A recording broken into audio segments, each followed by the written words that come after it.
The worst kind of betrayal does not always come from someone who hates you. Sometimes it comes from the person who knows which door you will open, the friend who knows what favor you will say yes to, the old voice that still sounds safe, even when it is leading you somewhere you should never have gone. Tonight, every story begins with trust, and every mistake starts with believing the wrong person.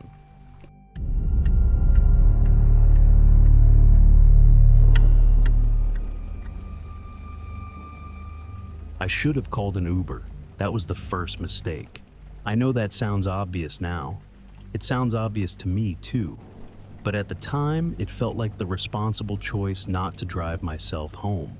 I had only had 2 beers, maybe 2.5, if you count the one I didn't finish, but I was tired and the roads around that part of town were dark enough that I didn't want to risk it.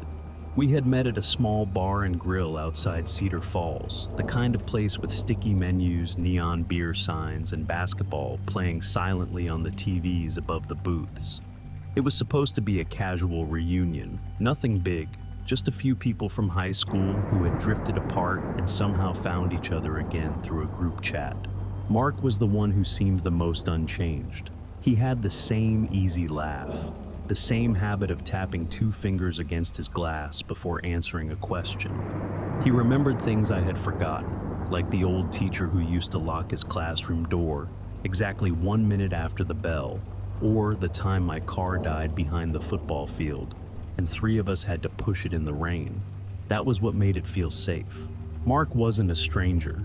He was part of an older version of my life, one I didn't think could hurt me because it already felt finished. When I took out my phone to order a ride, he glanced over and said, "Don't waste $30. I'm headed that way anyway."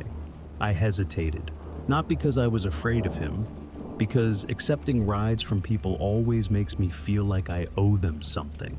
He laughed and said, "Come on, it's 10 minutes. You bought the first round." That sounded fair enough. So I told the others good night, grabbed my jacket, and followed him into the parking lot. His car was parked near the far end away from the lights above the entrance. A dark gray sedan.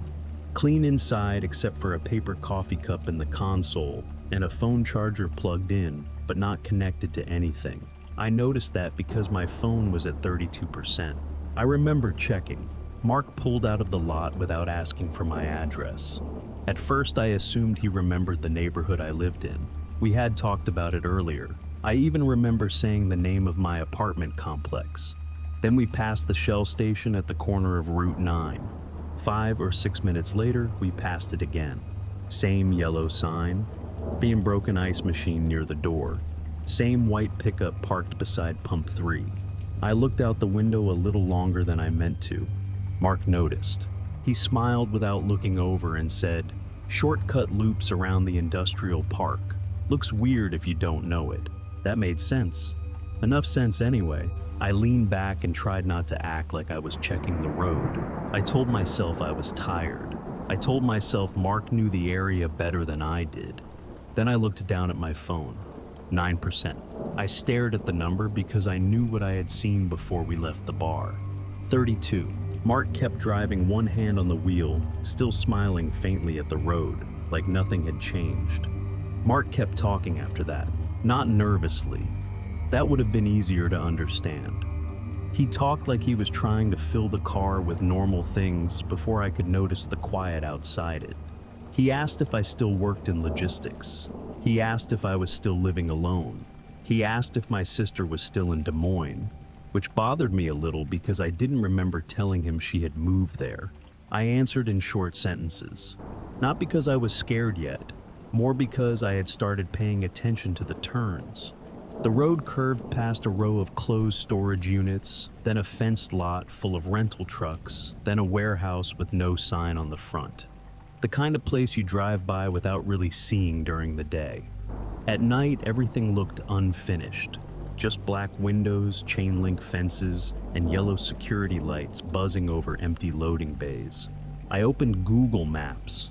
The blue dot spun once, then jumped 2 blocks backward. For a second, it showed us driving through a field that clearly wasn't there. Then it corrected itself and froze. Mark glanced down at my screen. "Signal gets weird around here," he said. "All these warehouses mess with it." I almost accepted that. That was the worst part. Every strange thing still had just enough normal attached to it. Bad signal happened, industrial roads looped, old friends asked too many questions when they were catching up. None of it was enough to accuse someone. Then I saw the SUV. It was dark, maybe black or navy, with one headlight slightly dimmer than the other. It stayed about 4 car lengths behind us. Not close enough to feel aggressive, not far enough to disappear. When Mark turned, it turned. When he slowed down at a stop sign, it slowed down too.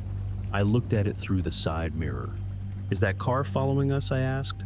Mark didn't answer right away. He looked in the rearview mirror for too long, and his face changed just a little. Not fear, not surprise, more like annoyance, as if something had happened earlier than he expected. Then he said, "Don't worry about them." Them. I had said that car. I remember the word landing in my stomach before I understood why it mattered. I turned my head slightly, trying to see through the back window without making it obvious. The SUV's headlights washed across the rear glass. I couldn't see the driver, just the shape of someone sitting very still behind the wheel. "You know them?" I asked. Mark gave a small laugh. Too small. "No. I mean, probably just someone heading the same way." But he didn't sound like he believed that. The road narrowed after that. The streetlights ended. On both sides of us were long metal buildings with roll-up doors and company names painted so faintly I couldn't read them. My phone buzzed once in my hand, then the screen dimmed. 5%. I pressed the power button like that might make the number change back. It didn't. I thought about calling someone. I thought about calling 911, but what would I say? "My old friend is taking a strange route. There is a car behind us." My phone battery dropped fast. He used the word them. It sounded ridiculous when I put it in order. So I did what people do when fear still feels socially inconvenient. I stayed polite. "Hey," I said, "I think I'd rather just get dropped at the Shell. I can call a ride from there." Mark kept his eyes on the road. "We're almost there." I looked at him. "Almost where?" He tapped the steering wheel twice with his fingers. The same old habit from the bar. The same thing that had made him feel familiar less than half an hour earlier. "Just making one quick stop," he said. Then he turned off the paved road and drove toward a warehouse gate that was hanging open by a few inches. Behind us, the SUV turned too. The gate scraped the passenger side of the car when Mark pushed through it. Not hard, just enough to make a dry metal sound that ran along my teeth. The warehouse yard opened wider than I expected. There were no cars inside except one white box truck parked against a loading bay. Its back door was closed, but the latch hung loose, rocking slightly in the wind. A single yellow light above the bay flickered every few seconds, making the pavement appear and disappear in pieces. Mark stopped near the middle of the lot. The SUV thirsty. He stopped outside the gate. For a moment, nobody moved. Then Mark put the car in park and shut off the engine. I looked at him. "What are we doing?" He didn't look back right away. He kept both hands on the steering wheel, like he was waiting for something in himself to settle.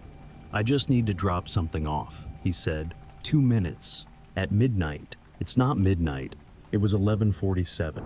I don't know why that answer scared me more than if he had lied.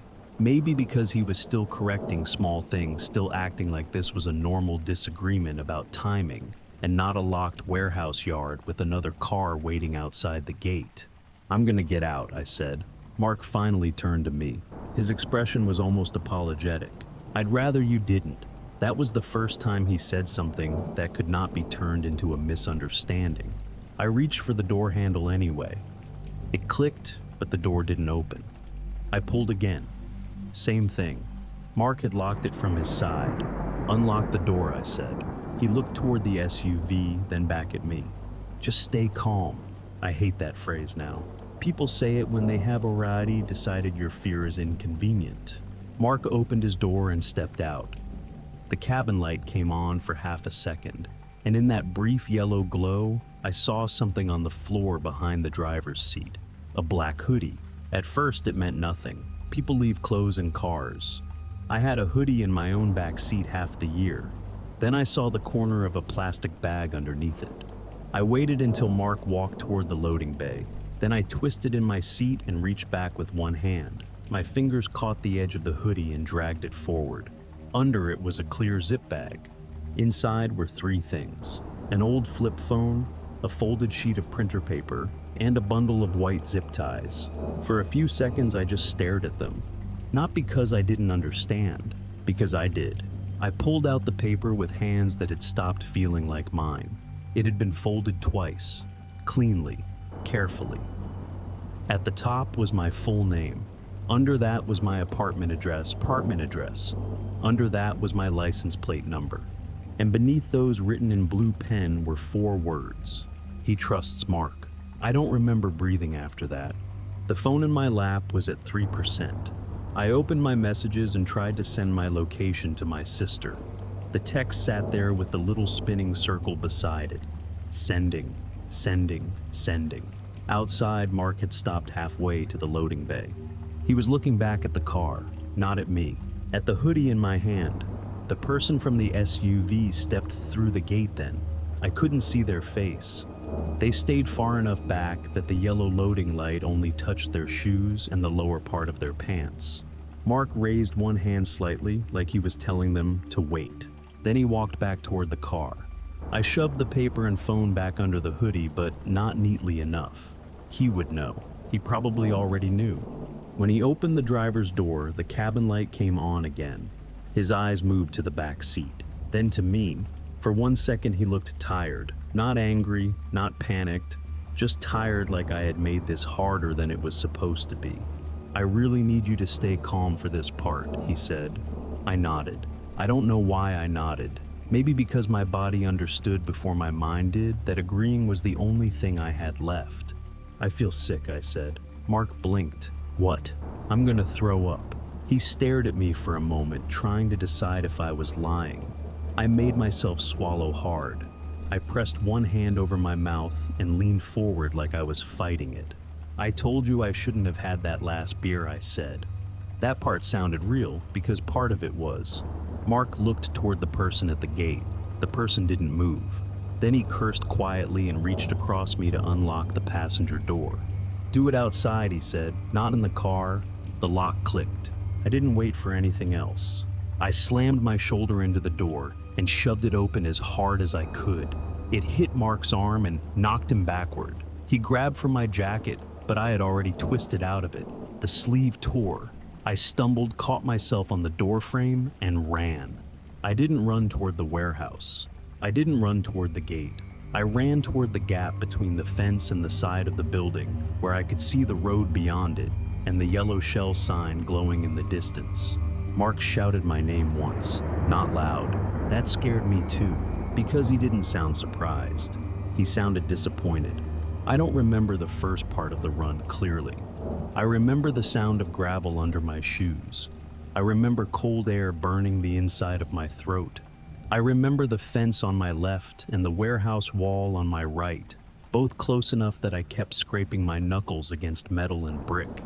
Behind me there were footsteps for maybe 10 seconds. Then they stopped. That almost made me slow down.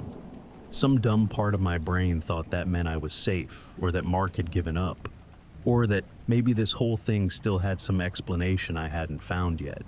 Then I heard a car door shut, not slam, shut, controlled, calm, like someone was not chasing me because they knew where I was going. That made me run harder. The gap beside the building led to a drainage ditch behind the lot. I slid down one side, landed badly on my ankle, and crawled up the other side using dead grass and a rusted piece of chain link fence. By the time I reached the road, my hands were bleeding and one shoe felt loose. The Shell station looked closer than it was.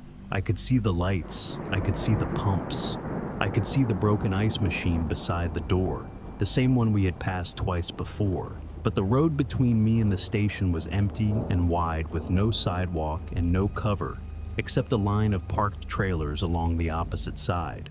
I ran anyway. A truck horn blasted somewhere to my left.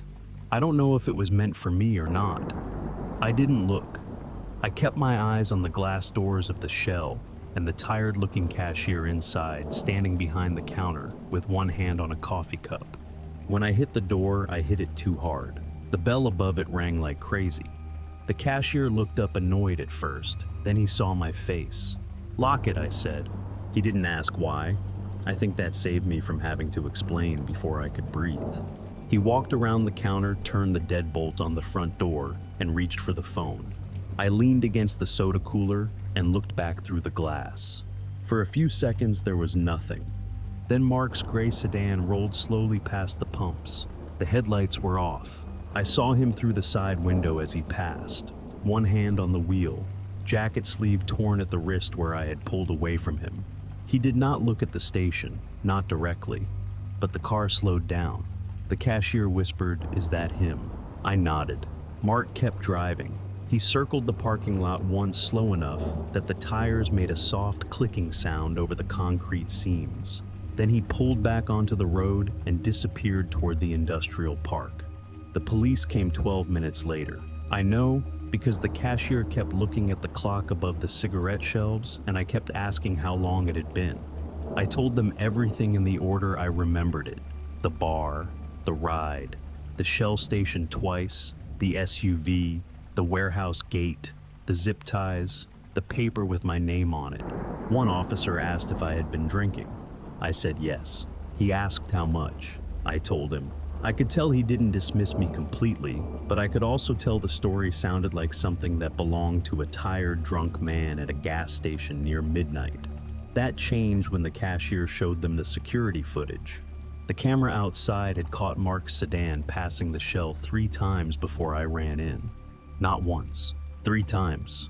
The last time the SUV was behind him, they went to the warehouse yard after that. I did not go with them.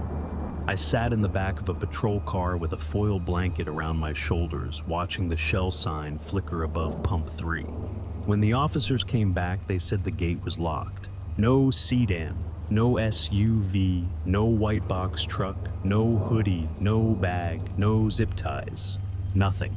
The next morning, I texted the old group chat and asked if anyone had heard from Mark. A woman named Kelly replied first. Mark was there last night. Then someone else wrote, "I thought he left before 9. I stared at that message for a long time. Because I had talked to Mark at the table, I had heard him laugh. I had watched him tap 2 fingers against his glass. I had followed him out after he offered me a ride. I checked the pictures people had posted from the bar. Mark wasn't in any of them. Not at the table, not near the pool table, not in the background by the bathrooms. There was one picture, though, taken through the front window while everyone was posing inside. It was blurry because the glass caught the neon signs behind us, but outside in the parking lot, I could see a dark gray sedan parked near the far end. The cabin light was on. Someone was sitting inside it, waiting. I changed my locks that afternoon. I changed my phone number 2 days later. I told myself that was enough, because people need to tell themselves something after a thing like that. Otherwise, every car behind you becomes the SUV. Every old friend becomes someone who remembers too much. For almost a week, nothing happened. Then a small padded envelope came in the mail. No return address. Inside was my phone, the one I thought I had dropped in Mark's car. The screen was cracked across one corner, but it still turned on after I charged it. There were no new calls, no new pictures, no tracking app I could find. Just one note folded around it, 4 words written in blue pen. He got nervous too early. That was the part I never told the police right. I told them Mark sent it. I said that because it was simpler. But the handwriting was different from the paper in the car. And it did not say you got nervous too early. It said he, like whoever wrote it had been talking about me with someone else.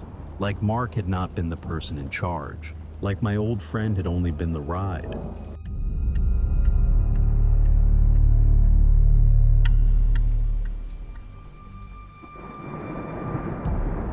The first mistake was giving Lauren my spare key. That sounds dramatic now, but it did not feel dramatic when I did it. It felt practical. I lived alone in a second-floor apartment outside Columbus, worked late shifts most weeks, and had already locked myself out once in the rain with my phone at 4%. Lauren was the person who came that night. She showed up in sweatpants, half asleep, holding a gas station coffee she had bought for me because she said I sounded miserable. She waited with me until the locksmith came.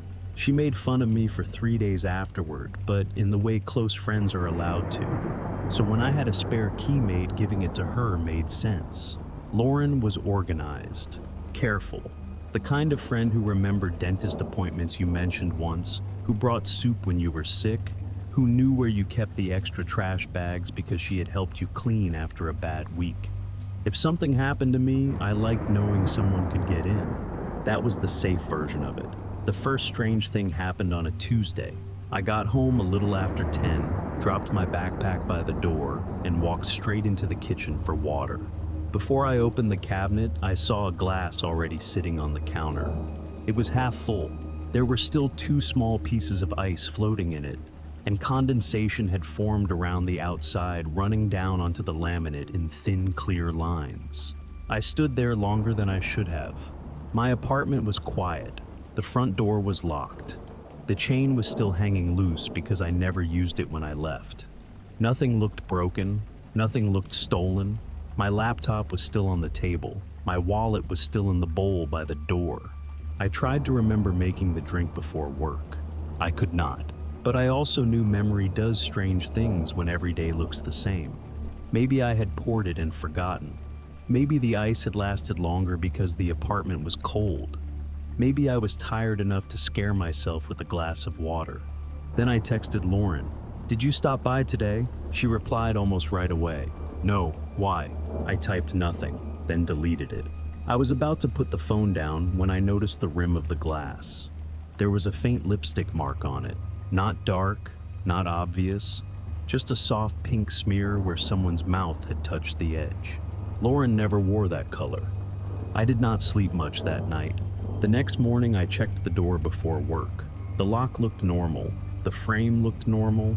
There were no scratches around the deadbolt, no chipped paint, no marks on the handle. I checked the windows too, even though I lived on the 2nd floor and knew nobody had come in that way. That made it harder. If someone had broken in, I would have known what to feel. I could have called the police. I could have told myself there was a stranger outside my life who had forced their way in. But nothing was missing. That was worse in a quieter way. Over the next few days, small things kept changing. Not enough to prove anything, just enough to make me pause when I walked into a room. The chair at my small kitchen table was pulled back farther than I left it. The TV was open on a streaming app I never used. A towel in the bathroom was folded in thirds like it belonged in a guest bathroom at someone's house. One pair of shoes in my closet had been turned outward, toes facing the room. I started taking pictures before I left for work. I hated myself a little for doing that. Lauren came over that Saturday morning with coffee. She texted first like always, then knocked even though she had the key. That almost made me feel ridiculous for suspecting her. She looked the same as she always did, hair pulled back, old college sweatshirt, 2 iced coffees in a cardboard carrier. "You look awful," she said, stepping inside. "Are you sleeping at all?" I laughed because that was easier than answering. For almost 10 minutes, everything felt normal. She talked about work. She complained about her upstairs neighbor. She asked if I had eaten anything real that week. I watched her move through my kitchen like she belonged there, opening the drawer with the napkins, taking 2 straws from the same place I kept them. Then she set her keys on the counter. My spare key was on her ring. That should not have bothered me. Of course it was on her ring. That was the point of giving it to her. But there was a strip of red tape wrapped around the top of it. I picked it up and tried to sound casual. "What's this?" Lauren glanced over. "Oh, I marked it so I wouldn't mix it up." It was a good answer. Too good, maybe, because I remembered her telling me she kept the key in her desk drawer at home. She had said she did not want to carry someone else's apartment key around unless there was an emergency.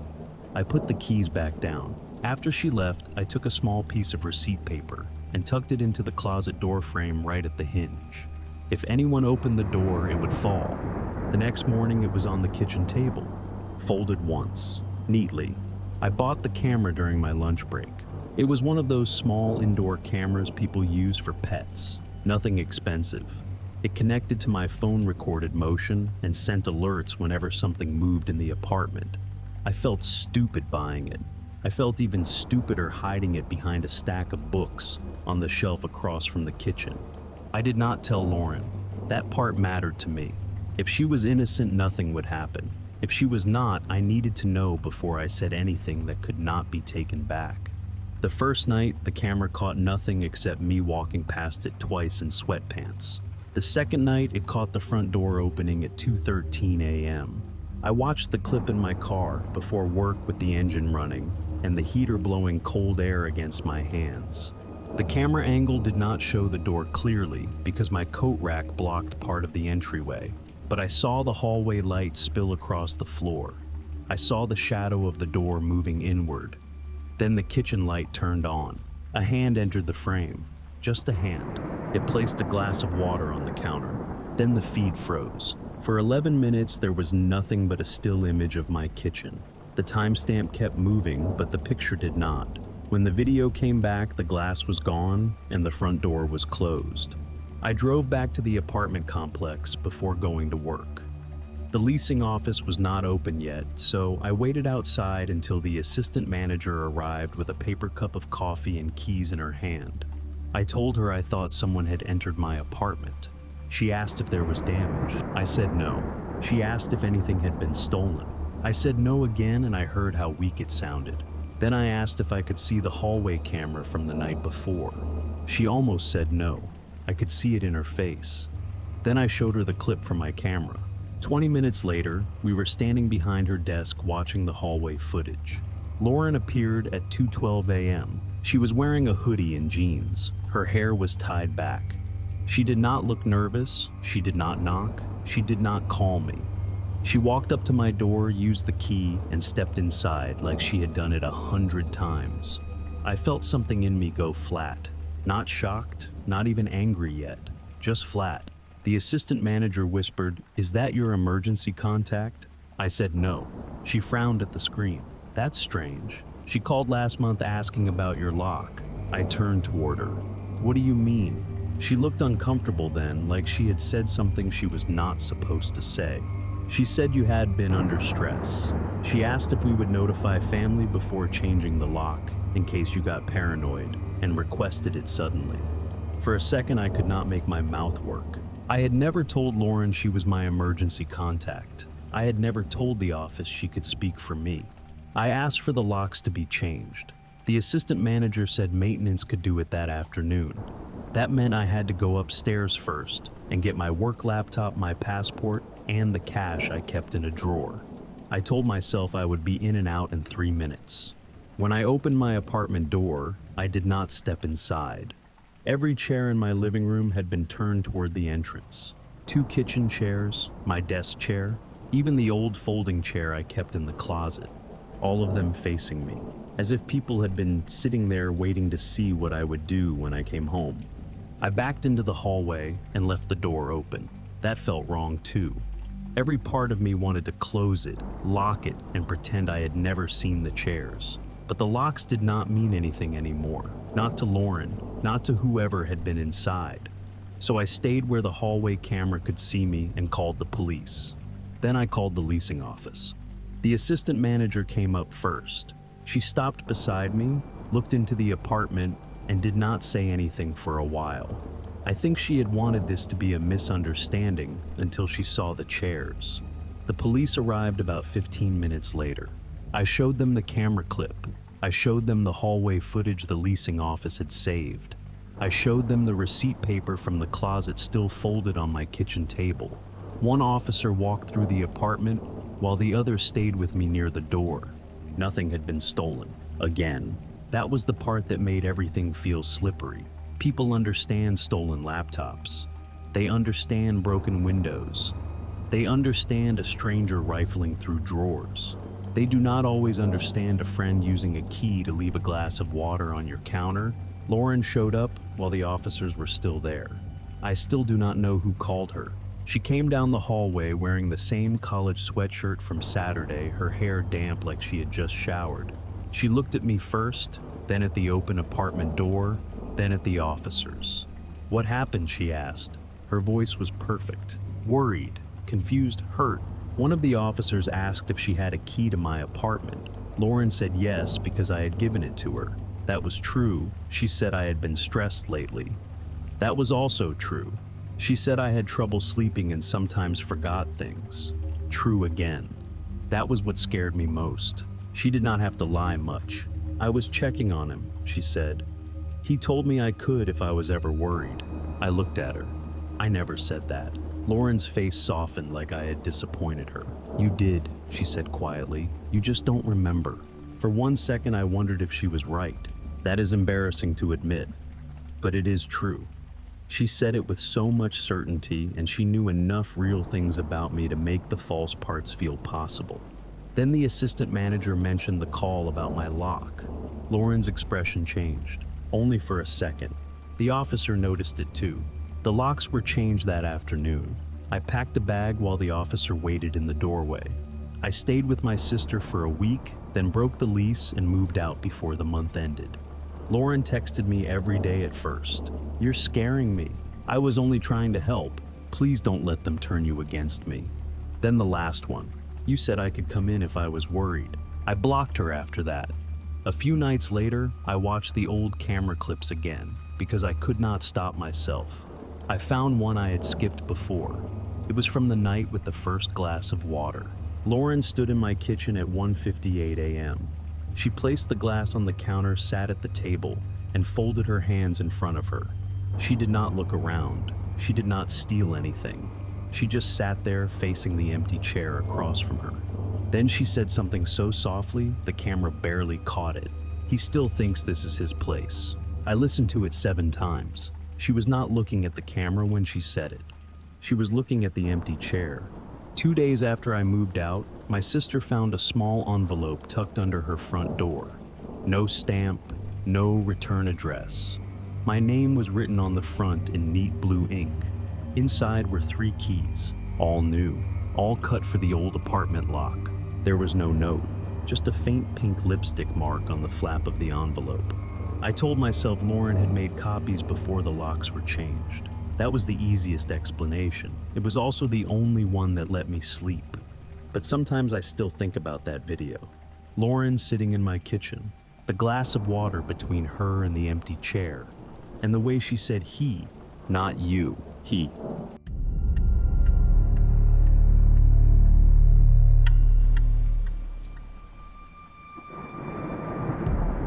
I almost didn't go to the birthday party. That is the part I keep coming back to. Not the house, not the people inside, not even the blue bracelet. Just the fact that for one short second I looked at Evan's message and thought, no. Then I talked myself out of it. Evan and I had worked together 3 years earlier at a print shop outside Dayton. We were never best friends, but he was easy to like. He covered shifts. He remembered people's coffee orders. He had that harmless kind of face that made you feel rude for questioning him.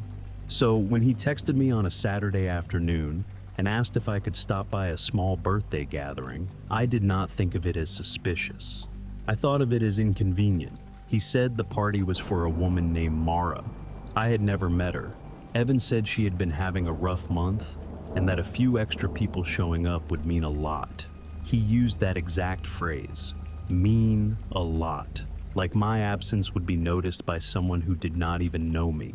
I told him I would feel awkward. He replied, "You won't be the only one who doesn't know everybody." That helped. He also told me to drive myself so I could leave whenever I wanted. That helped even more. I remember thinking that if I had my own car there, nothing could really go wrong. That was how I justified it. Mara's house was in a quiet suburb about 15 minutes from the main road. 2-story pale siding porch light, on nothing strange from the outside. There were 7 or 8 cars parked along the curb when I pulled up. Normal cars. Sedans, 1 minivan, a pickup with a dented tailgate. But when I stepped out, I noticed how quiet the house was. Not silent, quiet. There was music playing inside, but it was too soft for a birthday party. Slow jazz, the kind you hear in a dentist's office or a hotel lobby. No loud talking, no laughter spilling through the windows.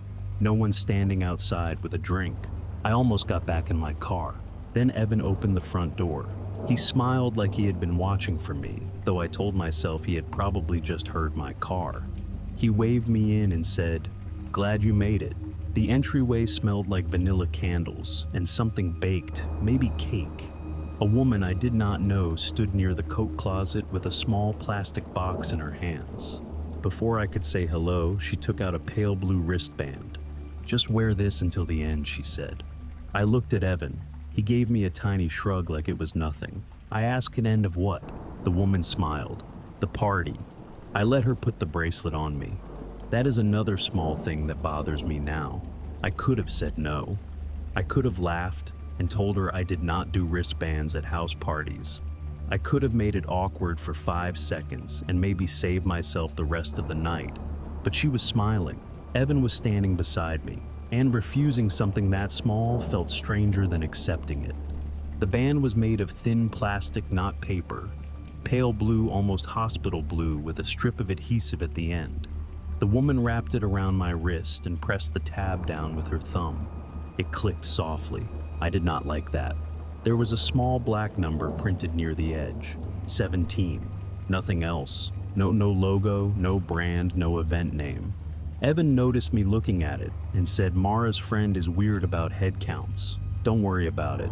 That sounded like one of those harmless explanations people give at awkward parties. Every group has someone who over-organizes, someone who makes labels, someone who turns a casual night into a sign-in sheet. So I nodded and stepped inside. The living room had about a dozen people in it, maybe a few more.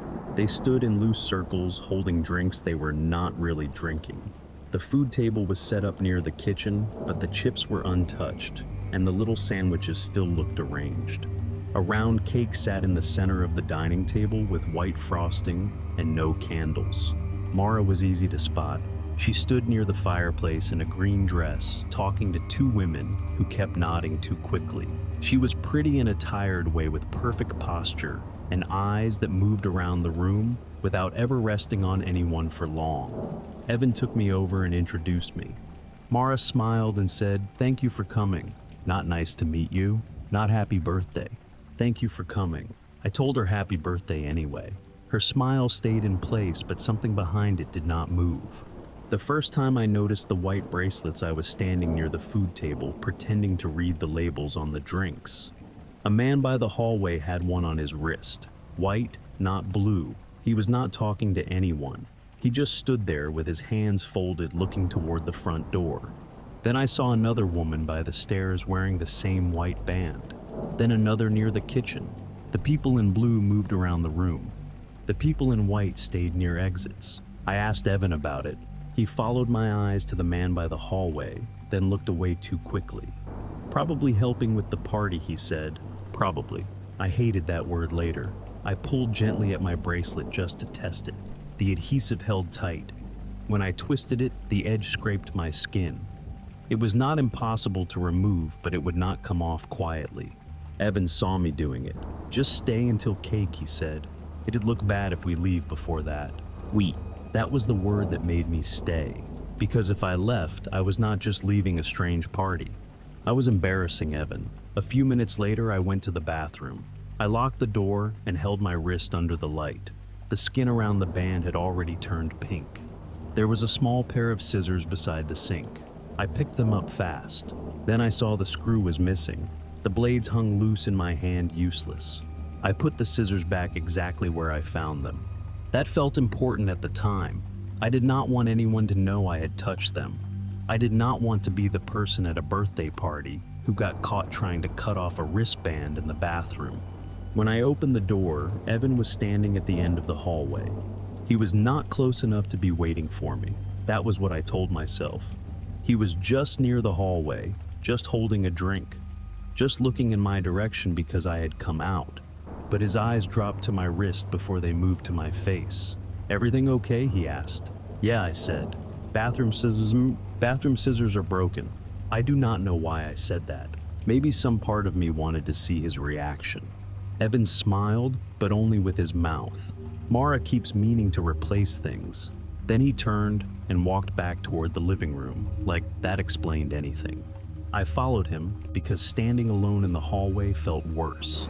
Near the food table, a woman in a blue bracelet was holding a paper plate without eating from it. She was maybe in her late 30s with short brown hair and a red mark around her wrist where the bracelet sat too tight. Her name was Dana. I only knew that because someone had said it when passing her a drink. She looked at my hand. Then she leaned closer, barely moving her lips. "Did yours come off?" I shook my head. Her face changed so quickly I almost missed it. Hope first, then disappointment, then fear covered by a polite smile because one of the white bracelet people had entered the kitchen. "I came with someone too," she whispered. Before I could ask what she meant, Evan appeared beside me. "Mara's about to thank everyone," he said. Dana looked down at her plate. The room shifted after that. Not dramatically. Nobody clapped. Nobody called for attention. People just turned toward the fireplace at almost the same time, like they had all heard something I had not. Mara stood in front of the mantel with her hands folded. The jazz music kept playing.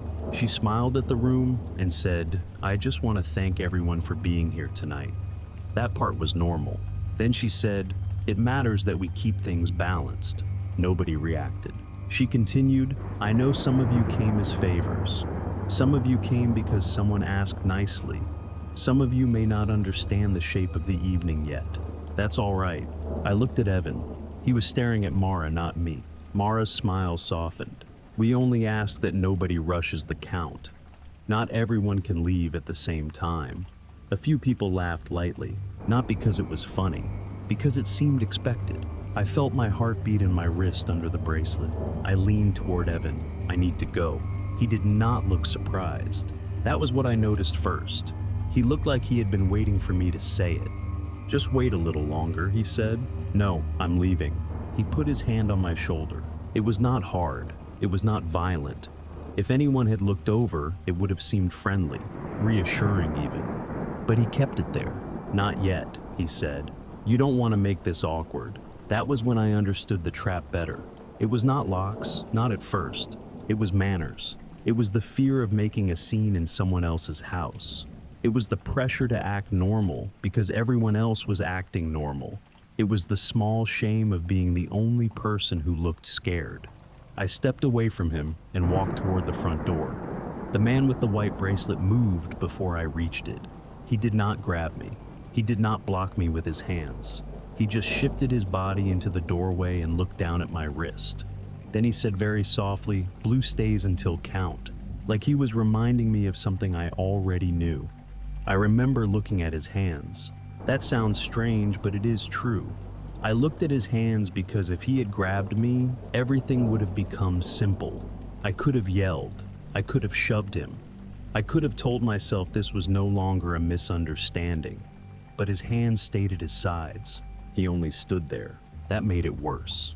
Behind me, the room had gone quiet in a way that felt practiced. The music was still playing soft and steady, but the conversations had stopped. I could feel people watching without turning around. I stepped back from the door.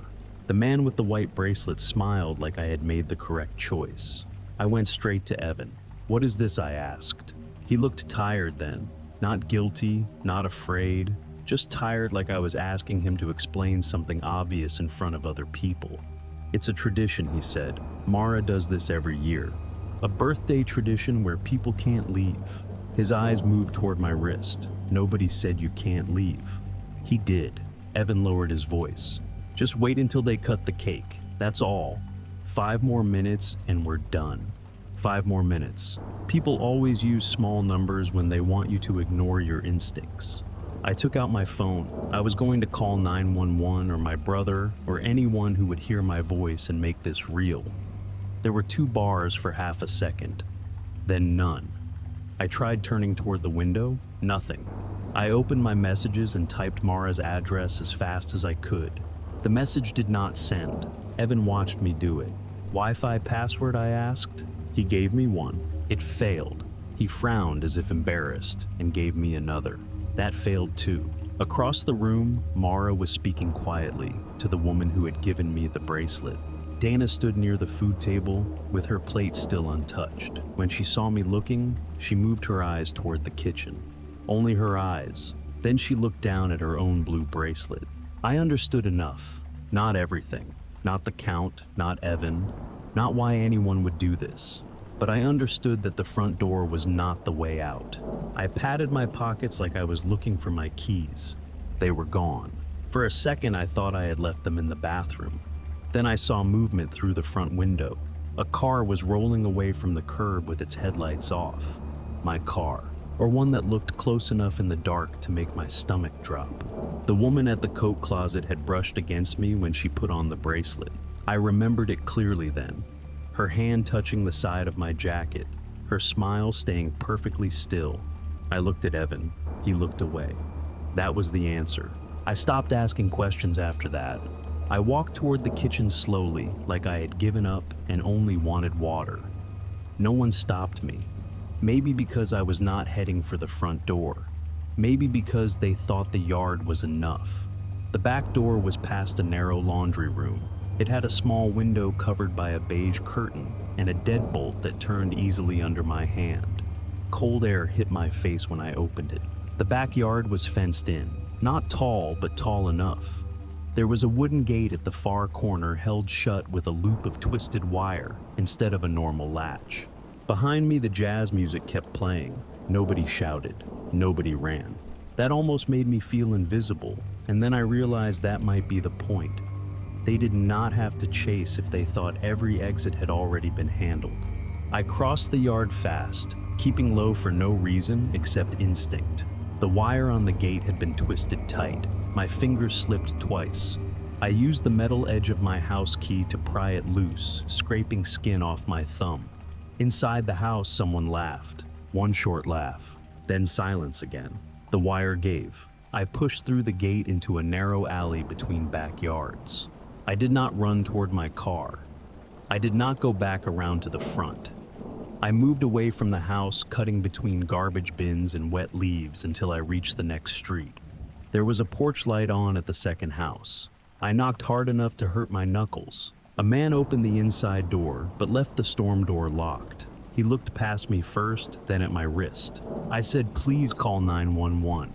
I think people in that house took my keys." He did not open the door, but he did call. I stood on his porch under the yellow light, holding my wrist, listening to the operator's voice come through his phone from the other side of the glass. When the police went back to Mara's house, the lights were off. The cars along the curb were gone. The music had stopped. No one answered the door. The police knocked for almost 5 minutes. No one opened the door. I stood across the street with the man from the porch and watched 2 officers move around the outside of the house with flashlights. The porch light was still on, but the rest of the place was dark, not dim. Dark like nobody had been inside for days.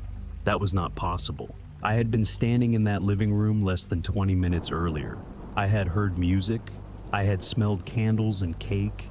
I had seen people holding drinks they never drank. One officer came back and asked me if I was sure it was the right house. I remember laughing once when he said that.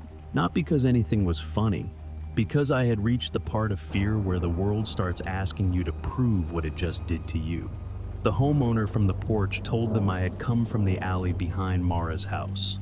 That helped. A little. The officers walked around back and found the gate open, the twisted wire hanging loose where I had pulled it free. They also found my car 2 blocks away. It was parked legally under a maple tree, with the doors locked. The keys were under the driver's floor mat. Nothing was missing. Nothing was damaged. There was no note, no blood, no sign that anyone had taken it at all. That made the whole thing easier for other people to explain. Maybe I had misplaced the keys. Maybe I had panicked. Maybe the party was strange but not criminal. Maybe the white bracelets were for hosts and the blue ones were for guests. Maybe the man at the door had misunderstood. Maybe I had. Mara answered the police the next morning. She said there had been a small birthday gathering. She said I seemed uncomfortable from the moment I arrived. She said nobody stopped me from leaving. She said the wristbands were a joke about keeping track of who had met whom. She sounded reasonable. That was what the officer told me. Reasonable. Evan did not answer my calls. Later that afternoon, he sent one text. "You made that worse than it had to be." Then he blocked me. I cut the blue bracelet off my wrist with kitchen shears as soon as I got home. It took more effort than it should have. The plastic stretched before it snapped, and when it finally broke, it left a red line around my skin that stayed for 2 days.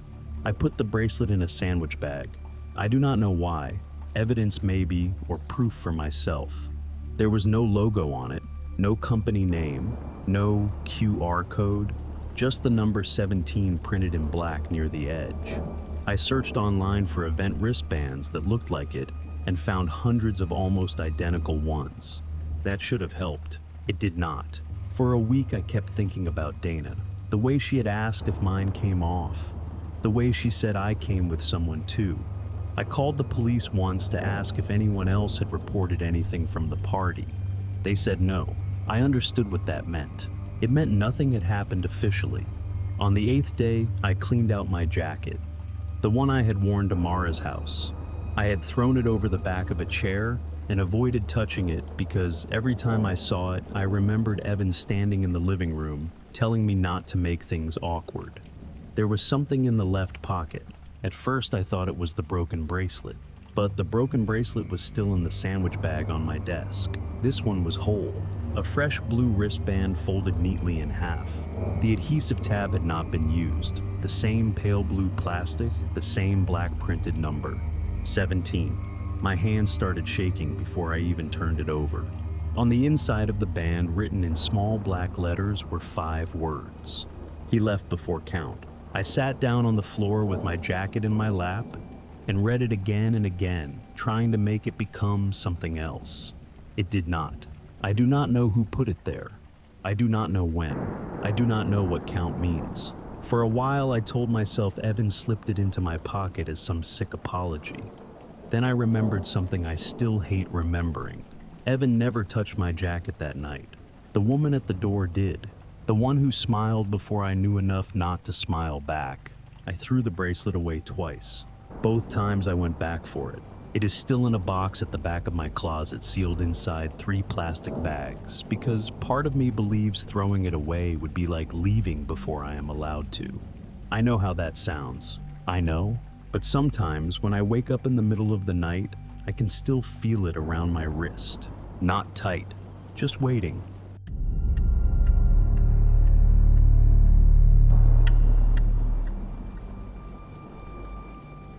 The favor sounded too small to ruin my life. That is what I hate most about it now. Travis did not ask me to drive across the state. He did not ask me for money. He did not ask me to do anything that sounded dangerous. He just asked me to pick up a box. The text came in at 8:43 on a Thursday night. Hey, are you near Brookside? My aunt has a box I need, but I'm stuck at work. Could you grab it for me? 15 minutes tops. Travis and I had worked together years earlier at an auto parts store. We were not close anymore, but he had helped me once when my car broke down on the side of I-70. He drove out with tools, fixed the alternator belt in the rain, and refused to take money. So when he asked for one small favor, saying no felt wrong. He sent the address right away. Then another text. She knows you're coming. That made me feel better. I was not just showing up at a stranger's house in the dark. Someone expected me. Someone had been told. The house was in a quiet suburb, the kind with trimmed lawns, porch flags, and too many motion lights. Only one light was on when I pulled up, a yellow porch light above a red front door. I knocked twice. An older woman opened before I could knock a 3rd time. She looked me over from my shoes to my face. Then she glanced past me at the street. You're earlier than she said, she whispered. I almost corrected her. Travis was not a she.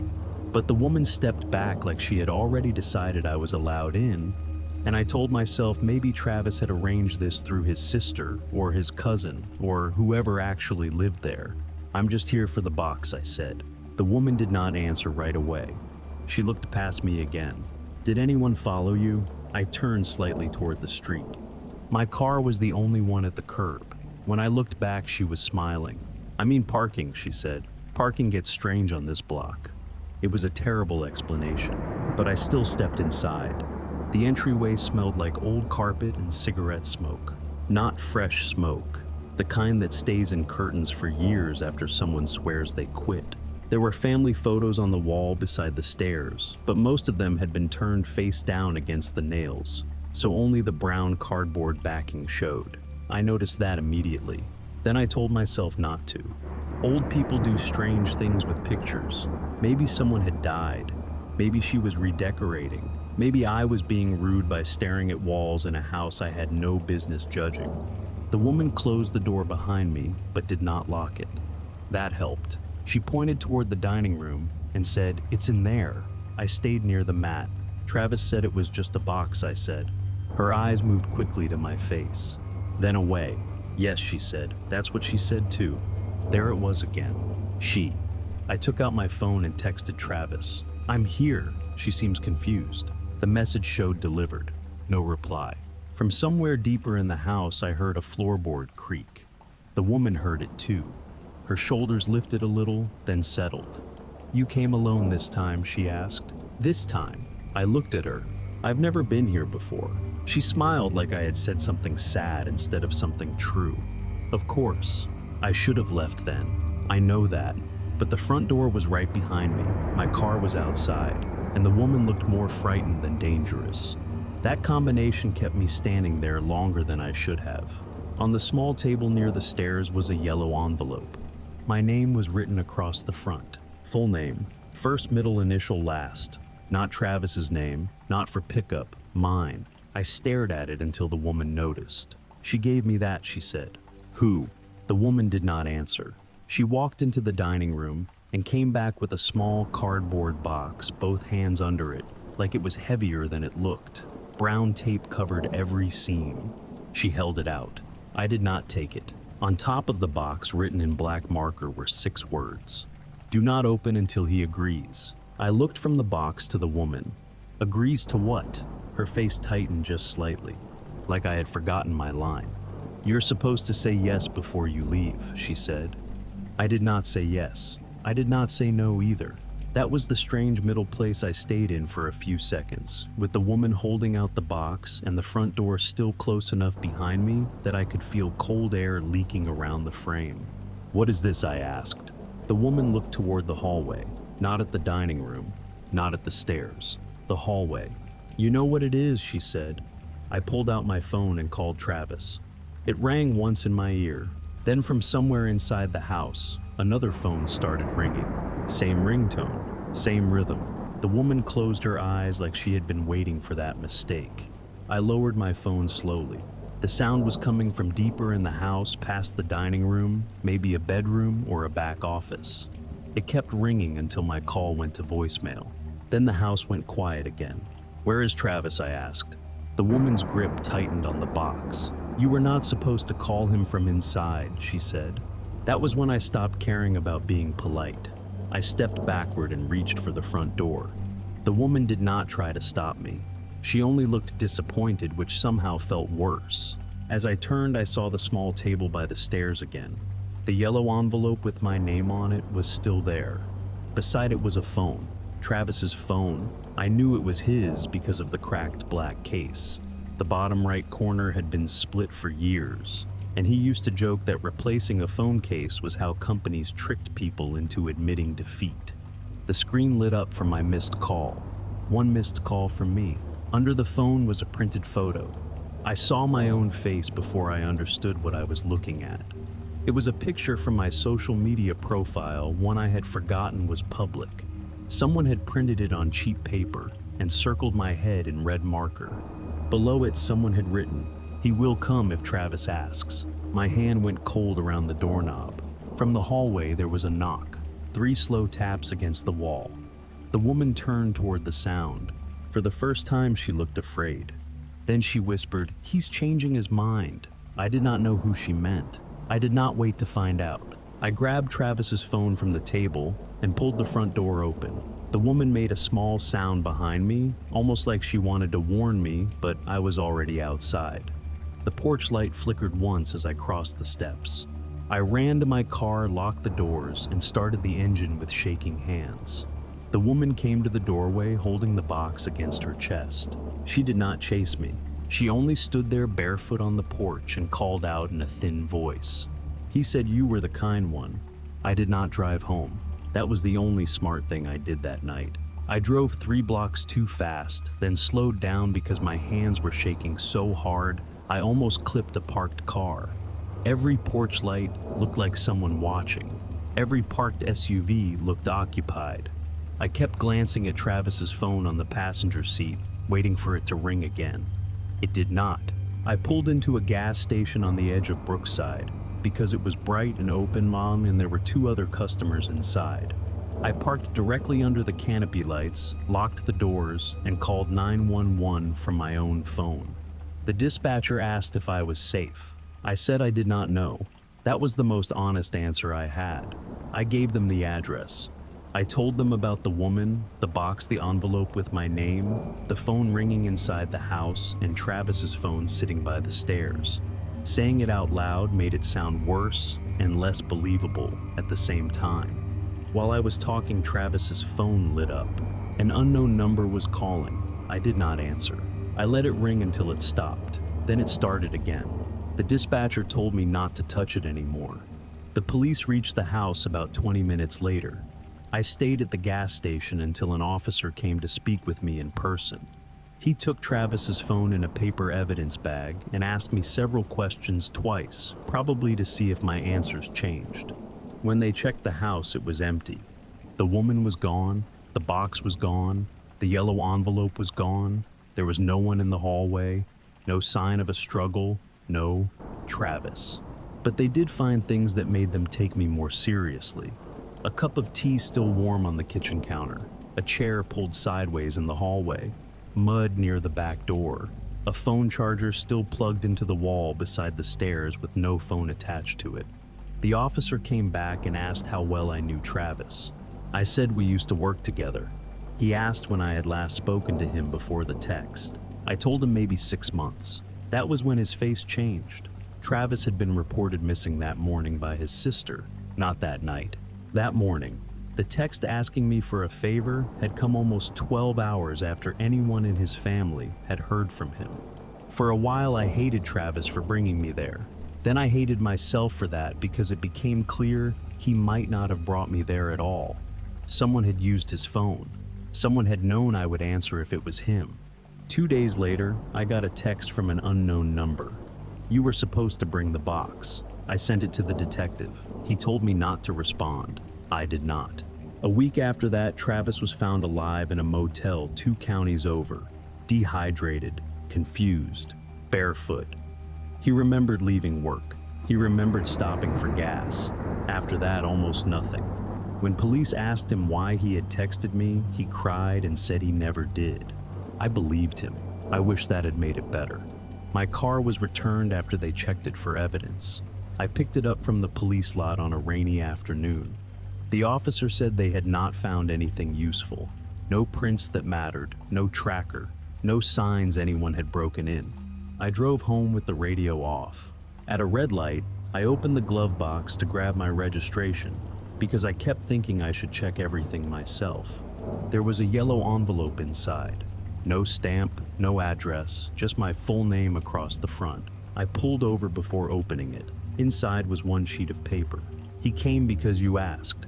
I sat there with the rain hitting the windshield and the engine running, reading that sentence until the words stopped looking real. I never found out who she was. I never found out what was in the box. But a month later, Travis called me once late at night, drunk or half asleep or both. He said he kept dreaming about the house. Then he said something that made me stop breathing. I heard your voice at the door, he whispered. I told him I never went past the entryway. He was quiet for a long time. Then he said, I know.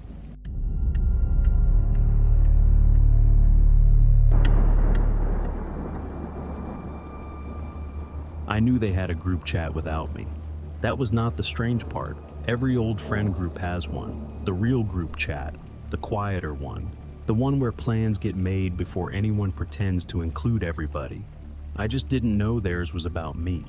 Rachel invited me on a Tuesday night with a message that sounded too careful. We're all older now.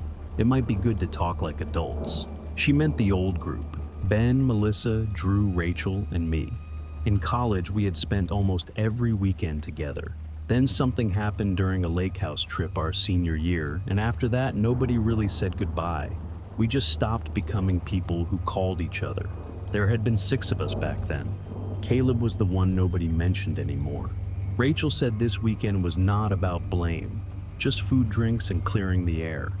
She said the rental house had Wi-Fi I could drive myself, and if things felt uncomfortable, I did not have to stay overnight. That made it sound safe, so I went.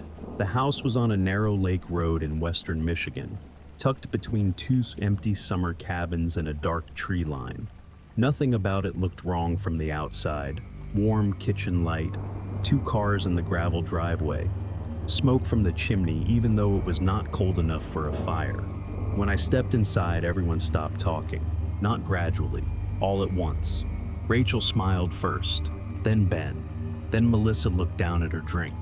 Drew stayed near the window with his arms crossed, watching me like he had already decided how the night would go. Ben lifted his beer a little and said, "There he is."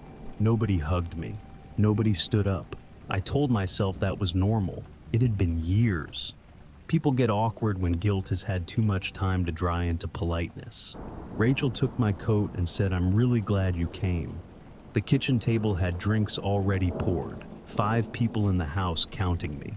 But there were 6 glasses. I noticed the extra one before I noticed anything else. It sat at the far end of the table, half full, with no chair pulled out behind it. Rachel saw me looking. For half a second, her face went blank. Then she smiled again and said, "Old habit." Everyone laughed. A little too late. Dinner was almost normal. That was what made it work. Rachel made pasta in a wide blue pot. Ben told stories too loudly. Melissa kept refilling water glasses nobody had emptied. Drew barely spoke, but Drew had always been like that when he was angry, so I told myself not to read into it. For the first half hour, I almost relaxed. Almost. Then I noticed they never left me alone. If I went to the kitchen, Melissa followed with plates. If I stepped onto the porch, Drew came out to check the firewood. When I said I needed the bathroom, Ben stood in the hallway and looked at framed photos like he had never seen them before. Nobody blocked me. Nobody said I could not move around. They just kept appearing near whatever exit I was closest to. I tried to turn it into something ordinary. Maybe Rachel had told them I was nervous. Maybe they were all trying too hard. Maybe they thought giving me space would make the night worse. Then Rachel's phone buzzed on the table. She had left it face up beside the salad bowl. The screen lit for only a second, but I read enough. "Don't let him get quiet yet."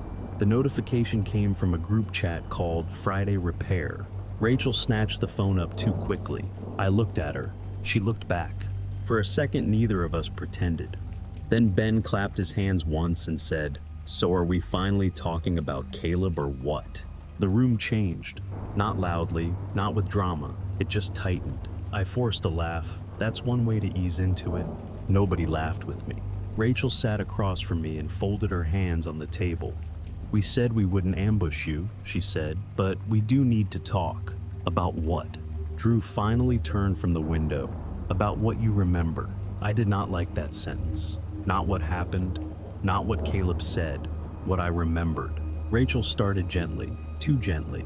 She said Caleb had been upset that night. She said I was the last one who spoke to him before he walked down to the dock. She said I told him to walk it off. I shook my head before she finished. That wasn't me.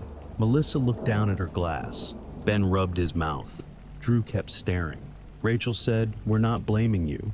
But everyone looked like they had already done that years ago. I remember Drew talking to him, I said. Drew's jaw moved once. "No," he said, "you don't." The 6th glass sat between us at the far end of the table. No one touched it. Then Drew said, "We all agreed not to push you too fast." I looked around the table. Agreed when? Nobody answered. I said I needed the bathroom. Nobody tried to stop me. That should have made me feel better. It did not. Ben stood up at the same time and said, "I'll grab more napkins." There were already napkins on the table, a full stack of them. Still, he walked into the hallway behind me and opened the linen closet beside the bathroom door, like that had been his plan all along. I closed the bathroom door and locked it. For a few seconds, I just stood there with both hands on the sink. The window was too small to climb through. The Wi-Fi signal had 1 bar. My phone showed 2 missed calls from my sister. but when I tried to call back, the call failed before it rang. Then Melissa's phone buzzed on the bathroom counter. She must have left it there earlier. I did not pick it up. I did not unlock it. I only looked because the screen lit up by itself. The message preview was from Friday Repair. If he asks about the 6th glass, say it was for Caleb. Another message came in right below it. Do not mention the dock until after midnight. I stared at those words until the screen went black. So it was not a reunion. It was scheduled. I opened the bathroom door. Ben was still in the hallway. The linen closet was open. He was holding the same stack of napkins he had pretended to look for. "You good?" he asked. I nodded. Back in the living room, Rachel had my keys in her hand. She held them up before I could say anything. "You left these by the door," she said. "I didn't want you driving upset." I had not left them by the door. I had put them in my jacket pocket after Rachel took my coat. I remembered doing it because I did not want to set them down somewhere and forget them. "Give them back," I said. Rachel's face tightened with concern. Not fear, not guilt. Concern. The kind people use when they want witnesses to think you are the problem. "Just sit down for a minute," she said. "Nobody's keeping you here." Drew moved from the window to the fireplace. Ben stayed near the hallway. Melissa stood by the kitchen doorway, holding her glass with both hands. Every exit had a person near it, not blocking, just near. That was when I understood how much thought they had put into making this look like nothing. No one had to grab me. No one had to raise their voice. If I shoved past them, I would look unstable. If I shouted, I would look guilty. If I ran, I would look exactly like the person they had been preparing each other for. Rachel placed my keys on the table, not near me, beside the 6th glass. "Caleb deserves to be remembered correctly," she said. "I don't know what you want from me." Drew laughed once. It had no humor in it. "You always say that before you remember." Outside, something struck metal. 3 times. Sharp, hollow. It came from the direction of the dock. Everyone went still. Even Rachel. For the first time that night, she looked genuinely afraid. Ben whispered, "He's early." That was the moment I stopped trying to understand them. Until then, some part of me had still been looking for the normal version of the night. An awkward reunion, a cruel intervention, a group of people who had carried an old guilt so long they had turned it into something organized. But when Ben said he's early, nobody corrected him. Nobody asked who. Nobody looked confused. Rachel reached for my keys on the table, but her hand froze before she touched them. Drew moved toward the back window. Melissa whispered something I could not hear, and for once no one was watching me. So I used that. I put one hand over my mouth and bent forward like I was going to be sick. Rachel turned back fast. "Are you okay?" I shook my head and took one step toward the porch door. Drew moved with me. "I need air," I said. He opened the porch door himself, probably because he thought that still counted as control. The lake was black beyond the railing. I could see the dock through the trees, just a narrow shape in the dark, and I could hear water tapping softly under it. Then the metal sound came again. 3 knocks, closer than before. Drew looked toward the dock. I did not. The porch railing was low. I swung one leg over, dropped into the wet leaves below, and ran toward the driveway instead of the lake. Drew shouted my name. Rachel shouted after him. Someone inside knocked over a chair. I did not go for my car. Rachel still had the keys. I ran down the gravel drive toward the lake road, holding my phone up until one bar appeared. The call to 911 failed once. The second time it connected. I kept running while I gave the dispatcher the rental address as best as I could remember it. A porch light came on at the cabin next door, and an older man opened a garage side door just wide enough to look out. I yelled that I needed help. He stared at me for 1 second, then waved me inside. He locked the door behind me and stayed between me and the window while I talked to the dispatcher. I remember that more than anything. A stranger understood faster than my friends had. The police came less than 20 minutes later. By then, Rachel had already become calm again. She told them I had a panic attack when we started talking about Caleb. She said she held my keys because she did not want me driving upset. Ben backed her up. Melissa cried quietly. Drew said almost nothing. which somehow made him seem the most believable. They gave my keys back. No one was arrested. There was no crime anyone could point to without sounding ridiculous. A group chat notification was not a threat. An extra glass was not a threat. Standing near doors was not a threat. Even the knocking near the dock could have been a loose boat chain. That was the word the officer used. Could. I left with a police escort just after sunrise. For 1 week I heard nothing from them. Then an email came from an address I did not recognize. The subject line said, "Friday repair, final notes." There was no message in the body, just screenshots. I should not have opened them, but of course I did. The screenshots were from the group chat. Some of the messages were dated 3 weeks before the reunion. Make him comfortable first. Do not bring up Caleb until after dinner. Watch the porch. Keep him away from the dock until after midnight. If he denies it used the recording, I sat at my kitchen table reading that last line until my eyes watered. There was one attachment at the bottom of the email, an audio file. I played it once through my phone speaker, then again with headphones, then a third time, even though I already knew I should stop. The recording was old, bad quality, windy. There was water in the background and voices layered over each other like people talking near a dock. Then I heard my own voice. You could say it was me. It sounded like me. It said he'll come back if we leave the glass out. After that, someone laughed. Not Rachel, not Ben, not Drew. I still do not know whose laugh it was. Behind the voices, very faint, there was music playing from somewhere inside the house.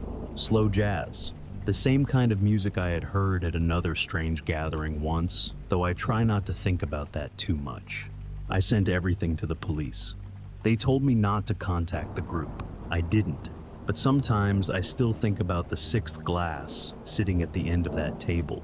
I think about the way everyone looked at it, but no one touched it. I think about Caleb and the dock and the fact that memory can be used like a locked room if enough people stand outside telling you what is inside. I do not know if Caleb is dead. I do not know if Caleb ever existed the way they described him.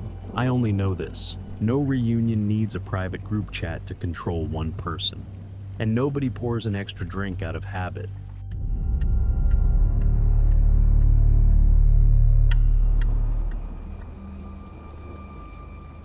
The first time Elliot asked me to mention the basement in my speech, I laughed because I thought he was joking.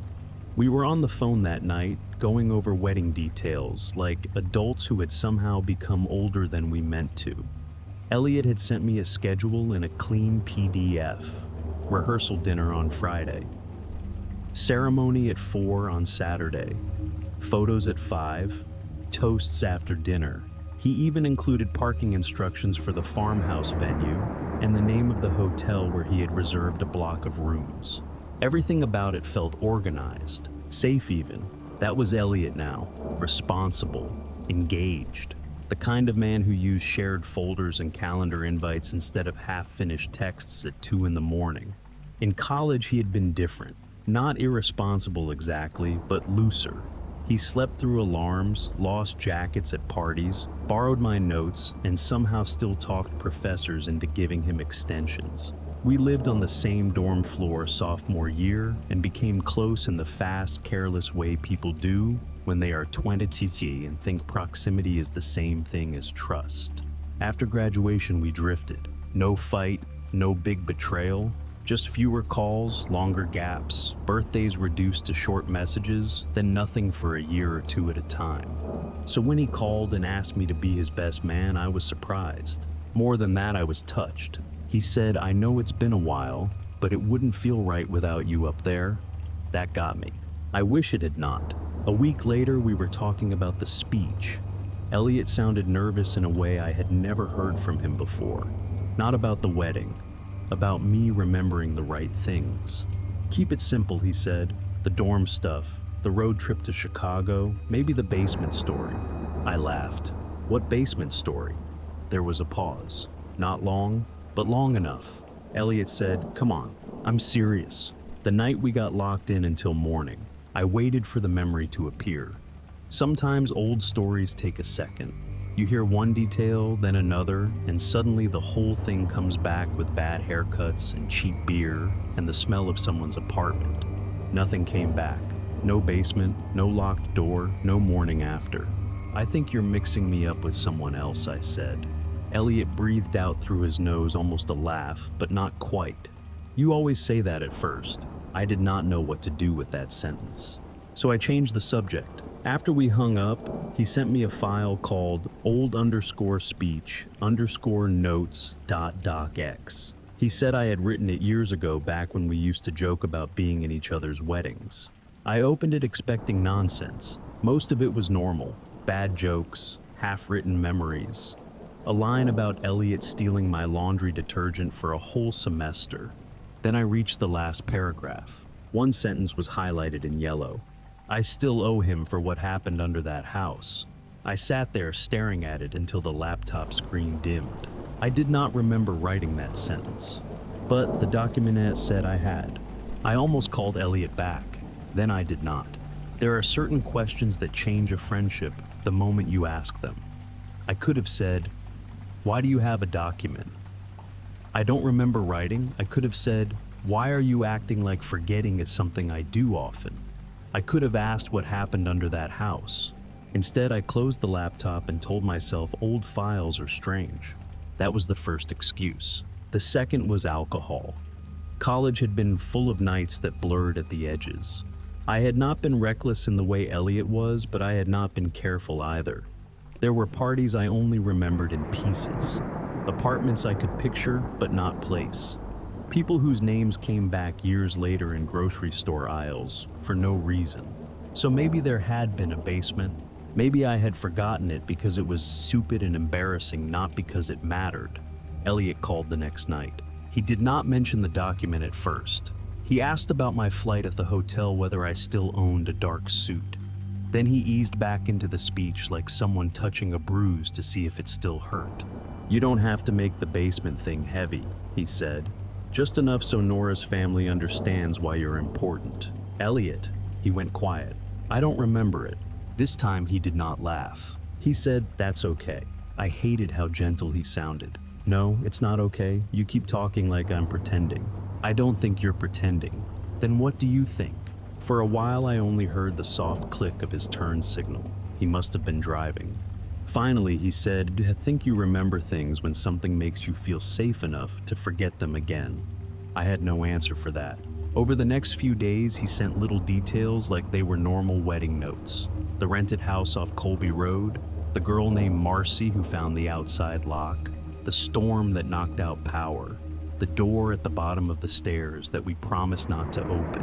I did not remember Marcy. I did not remember Colby Road. I did not remember making a promise. Then Nora called me. She had a warm voice, careful but not fake. She thanked me for agreeing to stand with Elliot and said he had been calmer since I said yes. "He always told me you were the only reason he got out of that basement," she said. I gripped the phone too hard. "What did he tell you happened?" There was a pause on her end. "Not much," she said. "Only that you both agreed not to talk about the part under the house." Under the house. The same phrase from the document. That night, the wedding party group chat lit up with old photos. People posted college pictures. Bad hair. Red cups. Dorm hallways. Elliot with his arm around me outside a diner. Then one of the groomsmen posted a picture I did not know. It showed Elliot and me standing in front of a white house at night. The porch light was off. The grass looked wet. Behind us, near the side of the house, a basement door stood open at an angle. I was smiling in the picture. Elliot was not. I zoomed in on my own wrist. There was a dark mark wrapped around it. At first I thought it was mud. Then I realized it looked like fingers. Small fingers. I saved the photo before anyone could delete it. That was the first thing I did, and I hated how quickly my hands moved. Some part of me already knew the picture would disappear if I waited too long. Sure enough, 10 minutes later, the groomsman who posted it wrote, "Wrong chat, my bad," and removed it. Nobody mentioned it after that. Not in the group chat. Not privately. Not even Elliot. I spent the next 2 nights looking through old accounts I had not opened in years.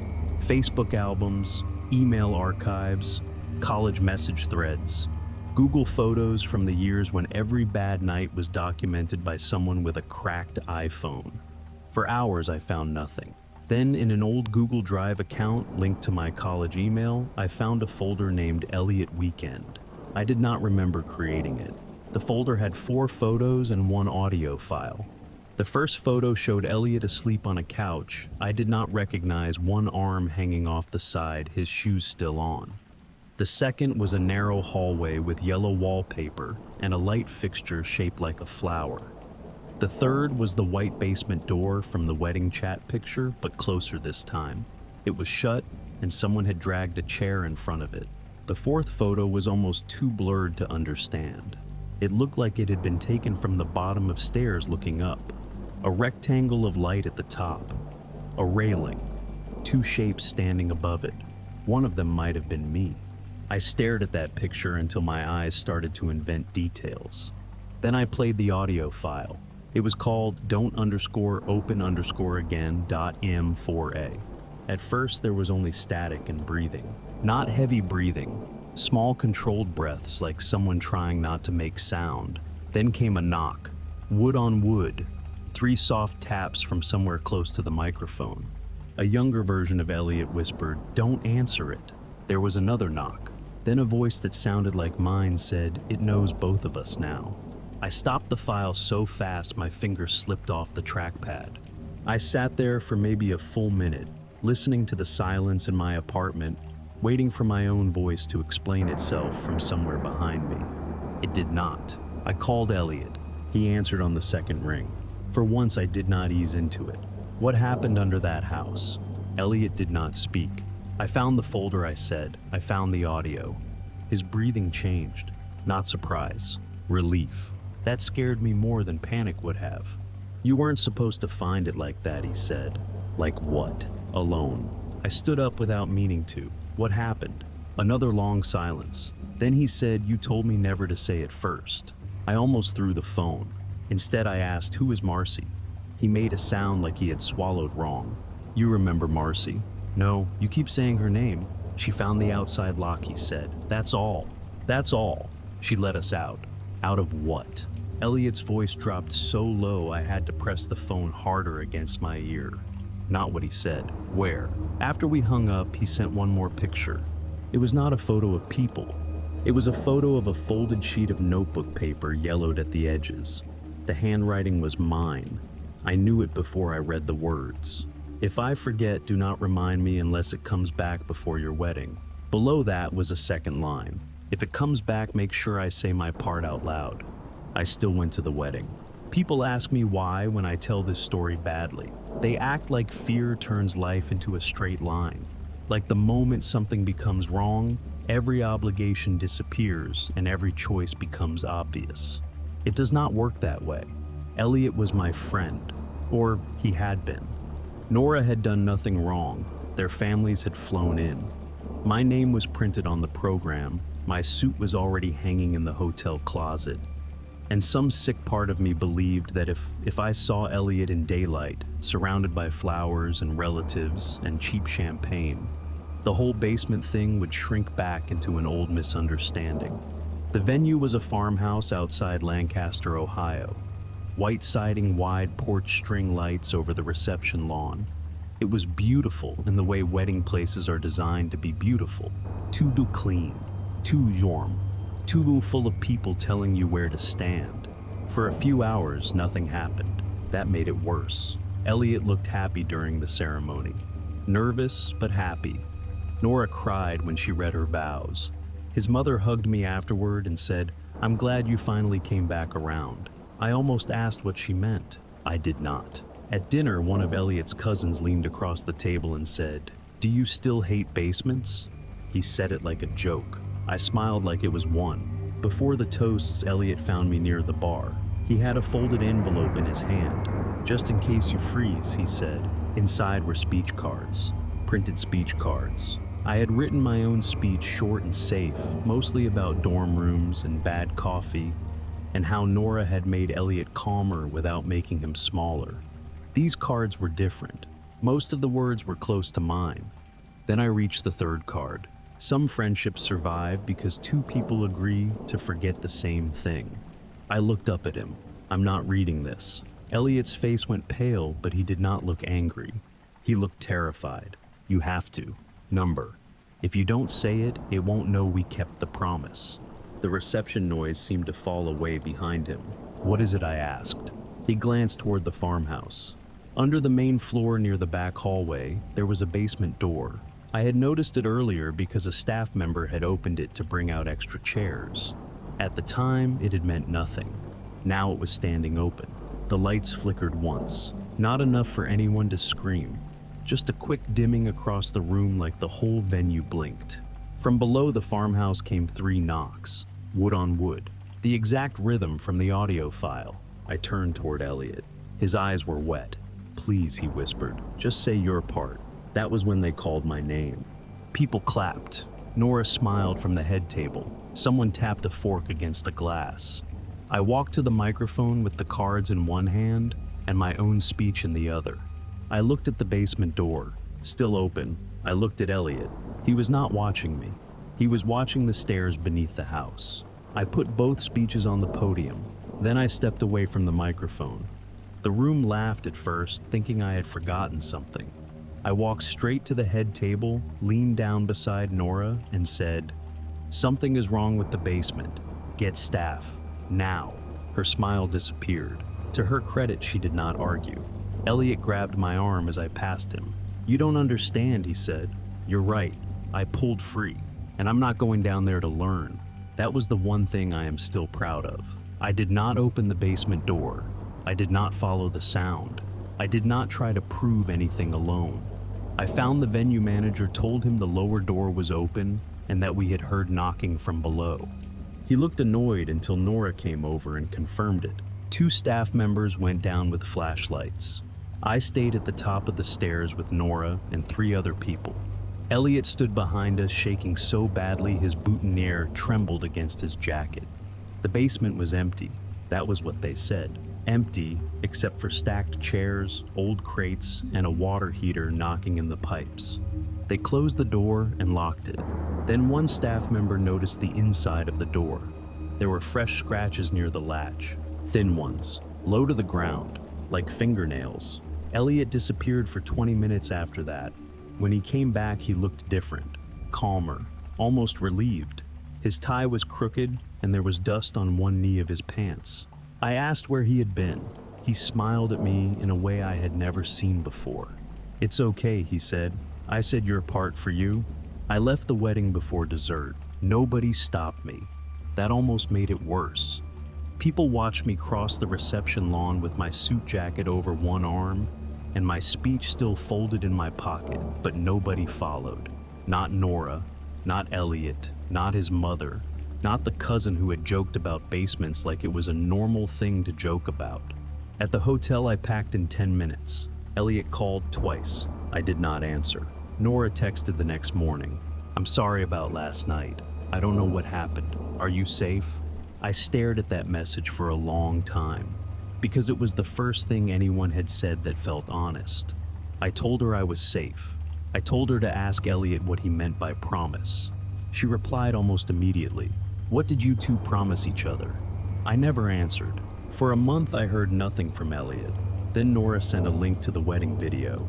She said the videographer had finished early and that she understood if I did not want to watch it. I should not have opened it. Of course I did.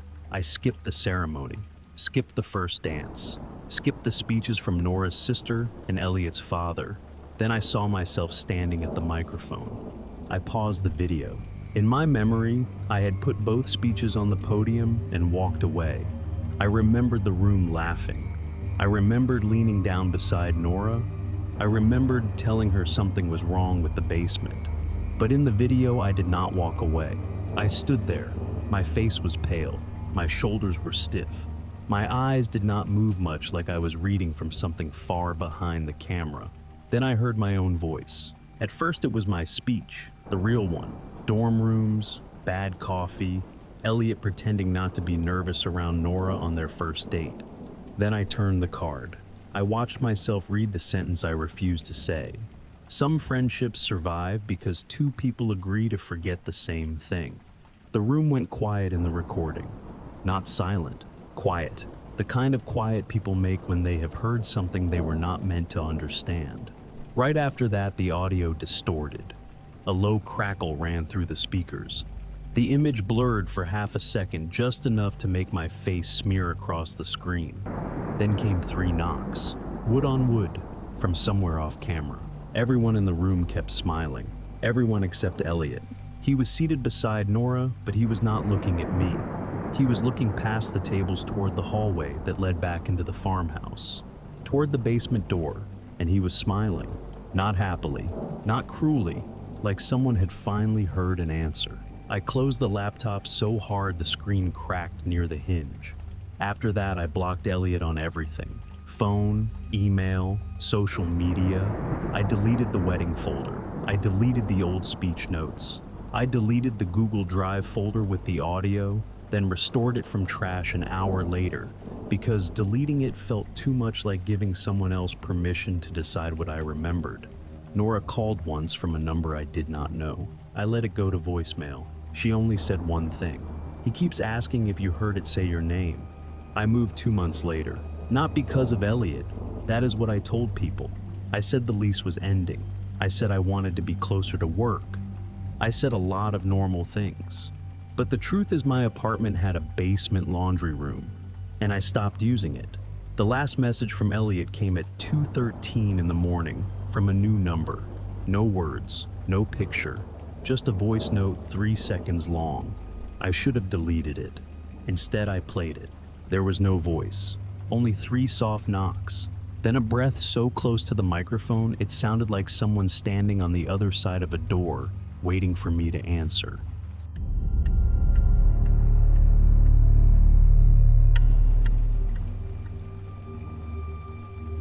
Adam said he wanted to apologize before the wedding. That was the only reason I went. If he had said he missed me, I would have ignored it. If he had said we should catch up, I would have made an excuse. People say things like that when they want to feel less guilty about disappearing from your life. But apologize was different. Adam and I had been close in our early 20s, close enough that people used to assume we were brothers when we showed up to places together. We worked the same summer jobs, borrowed each other's clothes, slept on each other's couches, and knew exactly which subjects not to bring up when one of us was drinking. Then Mason happened. I do not know how else to say it. Mason did not die, at least not officially. He did not disappear in a way that made the news. He just stopped being in our lives after one night none of us could talk about without changing the subject. After that, Adam and I drifted. No fight, no final conversation, just fewer calls, longer silences, birthdays, missed numbers. Changed years passing until the friendship became something I remembered more than something I had. Then his message came.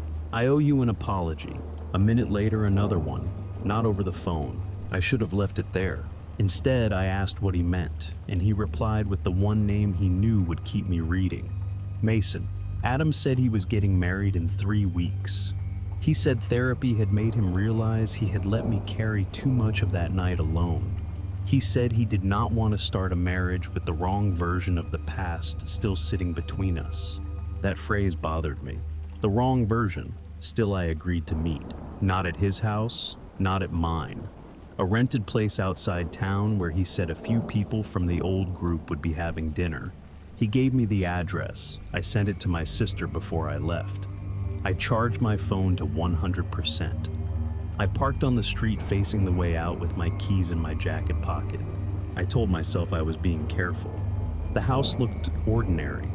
Yellow porch light, white trim, rental furniture visible through the front window. I could smell garlic and bread before Adam opened the door. He hugged me like no time had passed. For a moment, I almost believed him.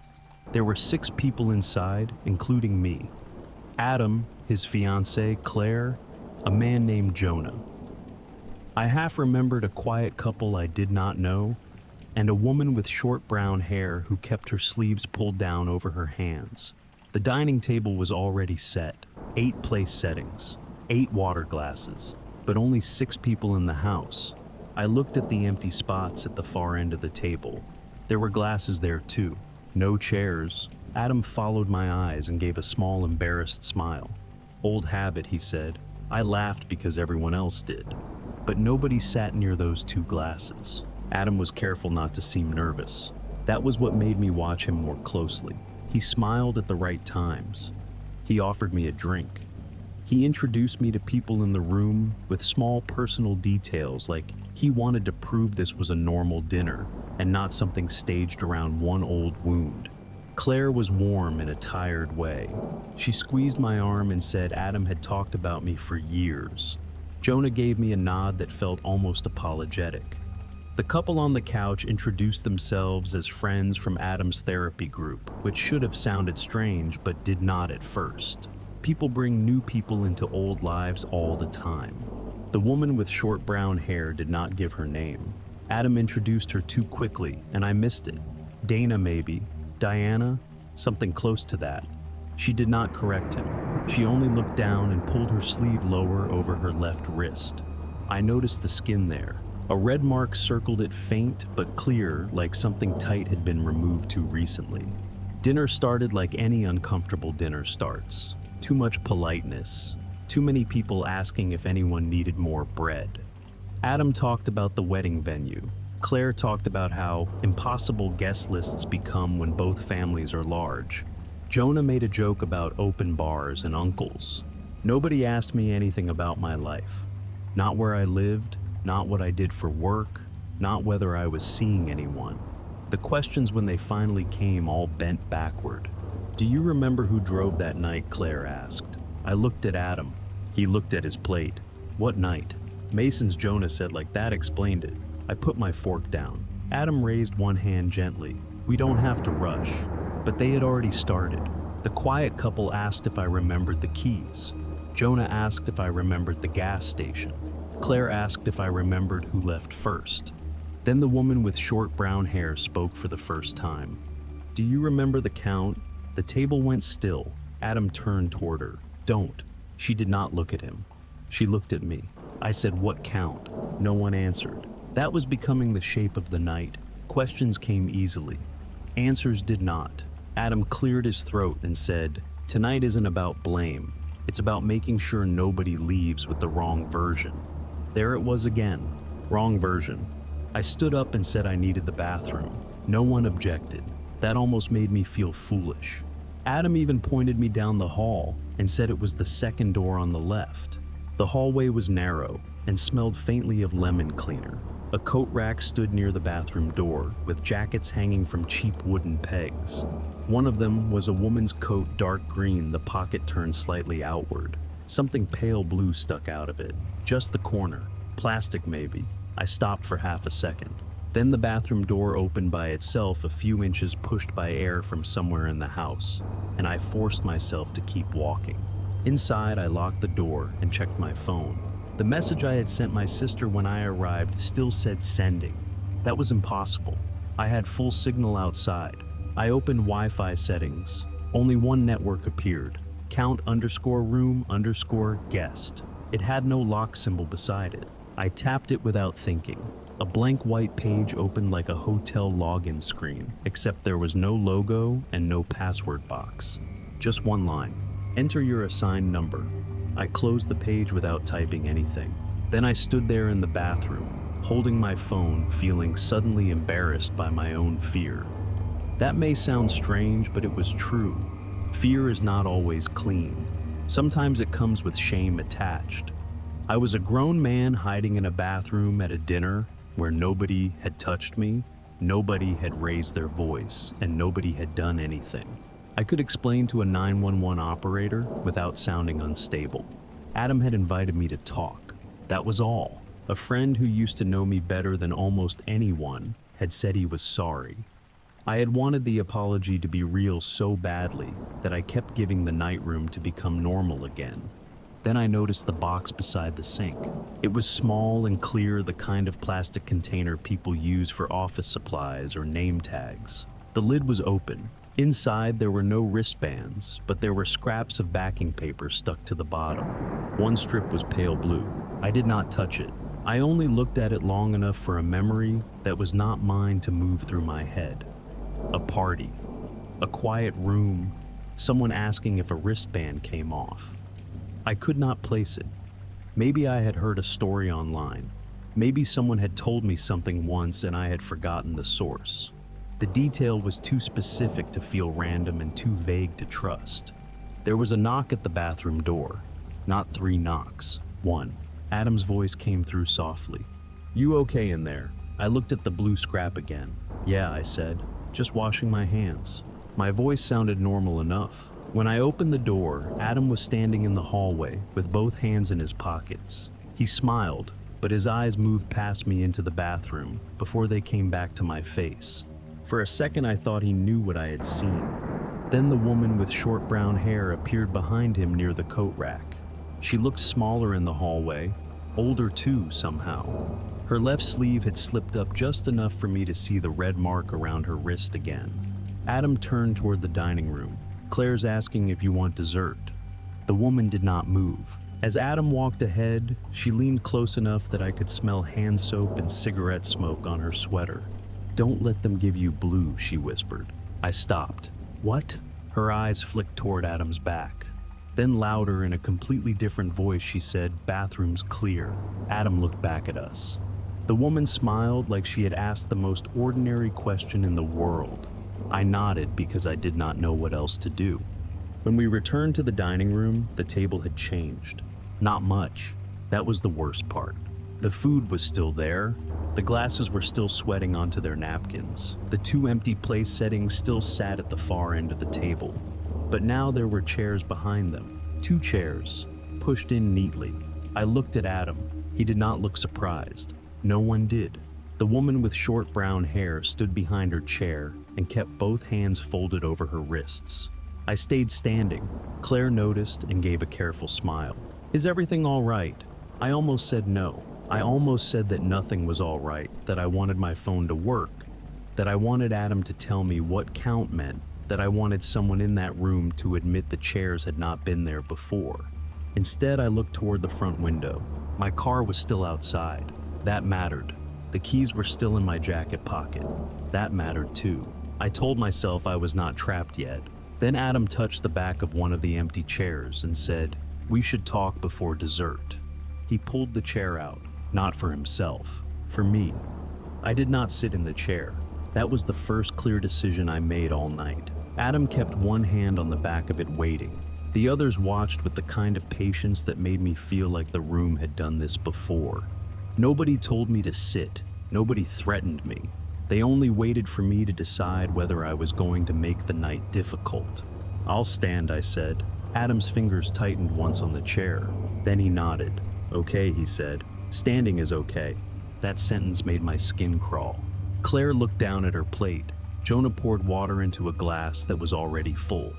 The quiet couple sat side by side with their knees touching, staring at the table like students waiting for bad news. The woman with short brown hair did not sit either. Adam took a breath. "I did bring you here to apologize," he said. For a second I believed him again. His voice broke in the right places. His eyes were red. He talked about Mason without looking away. He said he had let me think I was the last person who saw him. He said he had let me take calls from Mason's mother alone. He said he had told himself silence was kindness because none of us could prove what really happened. It was the most honest he had sounded all night.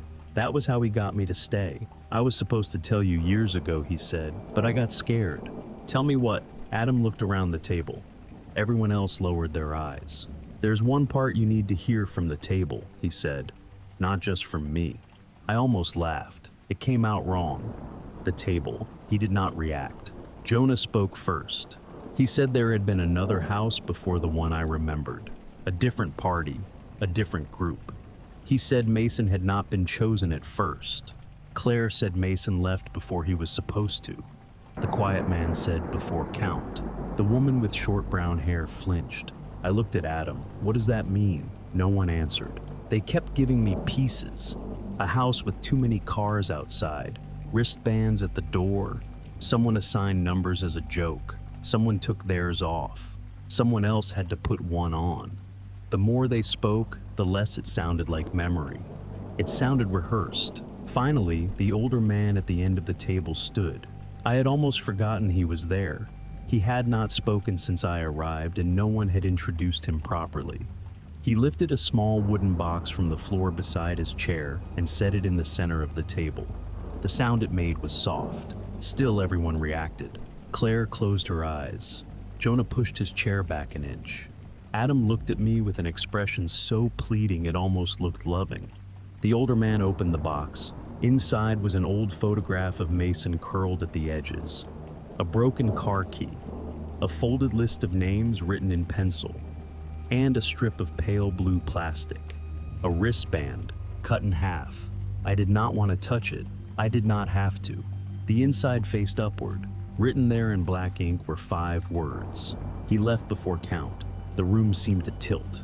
I had seen those words before. Number. That was not right. I had heard about them, or dreamed them, or read something like them somewhere late at night and forgotten the title. The phrase sat in my head with the weight of a thing that belonged to someone else, but still knew where I lived. Adam whispered, "That wasn't supposed to be his line." I looked at him. Whose line? He did not answer.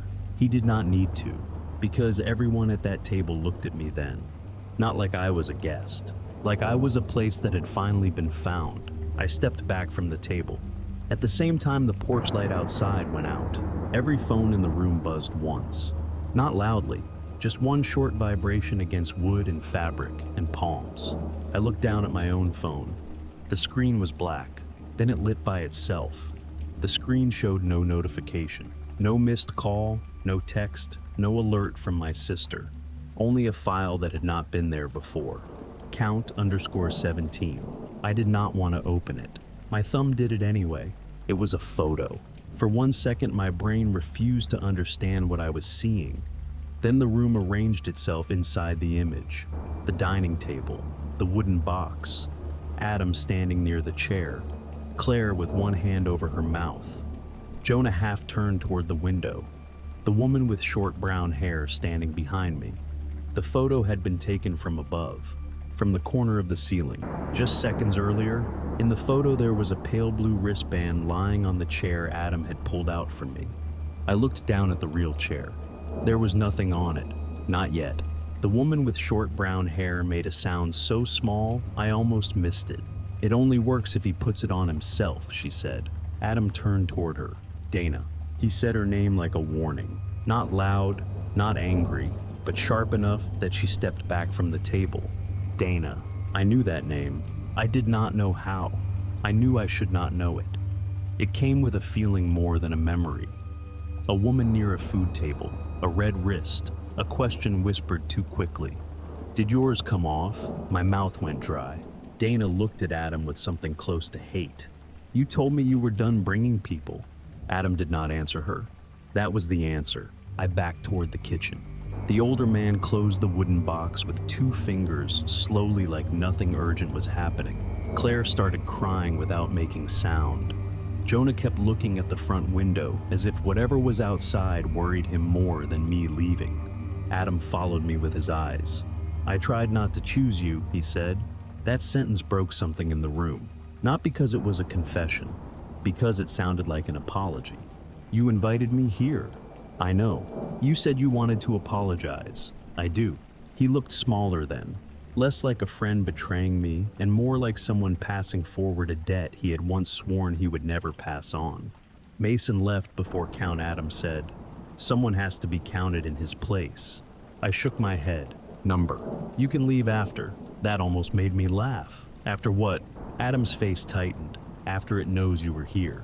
The phones buzzed again, all at once. Dana stepped toward me, but the older man caught her wrist. She made no sound, but her face went white where his fingers closed around the red mark. Adam pulled something from his jacket pocket and set it on the table. A blue wristband, fresh, unused, no number printed on it. The adhesive tab gleamed under the dining room light. "Just sit down," he said. "Put it on yourself. That's all it needs." Nobody moved toward me. That was the worst part. If they had rushed me, I could have fought. If Adam had grabbed me, I could have hated him cleanly. Instead, they stood around the room like people at a hospital bed waiting for someone to sign a form. I looked toward the front door. Jonah was near it. The quiet man stood by the hallway. Claire was crying beside the table, but she was still between me and the living room. The kitchen was behind me. I moved toward the chair slowly. Adam's shoulders dropped with relief. "No," Dana whispered. I reached for the water glass beside the empty place setting. Then I threw it hard against the outlet beneath the sideboard. The glass shattered. Water splashed across the wall and the lamp cord. The room snapped dark with a small pop. Not dramatic, not like in a movie, just enough for everyone to flinch at once. I ran, not toward the front door, not toward Adam. Through the kitchen, someone shouted my name. A chair fell. I hit the counter with my hip and nearly went down, but I caught myself on the sink and kept moving. The back door was locked, with a sliding chain. My hands were stupid with panic. I lifted it once and missed. Behind me, footsteps entered the kitchen. Dana's voice cut through the dark. Left. I moved my hand left and found the release. The door opened. Cold night air hit my face. I ran into the backyard. There were 2 chairs set up on the grass, side by side. Each one faced the house. On each seat lay a blue wristband. One had the number 17 printed near the edge. The other was blank. I did not stop. I went over the fence, badly tearing my palm on the top board, landing on one knee in the neighbor's yard. A dog started barking somewhere to my right. A light came on upstairs. Behind me from inside the house, I heard Adam scream. Not my name, not a warning, just one word: count. The neighbor called 911. I did not ask him to at first. I could barely speak. I was on one knee in his yard, holding my bleeding hand against my shirt, trying to breathe quietly, even though there was no reason to be quiet anymore. His porch light came on, then his back floodlight. Then he opened a window upstairs and shouted, "Stay right there." I did. I stayed in the grass like a trespasser until he came down with a phone in one hand and a baseball bat in the other. He did not let me inside. I do not blame him.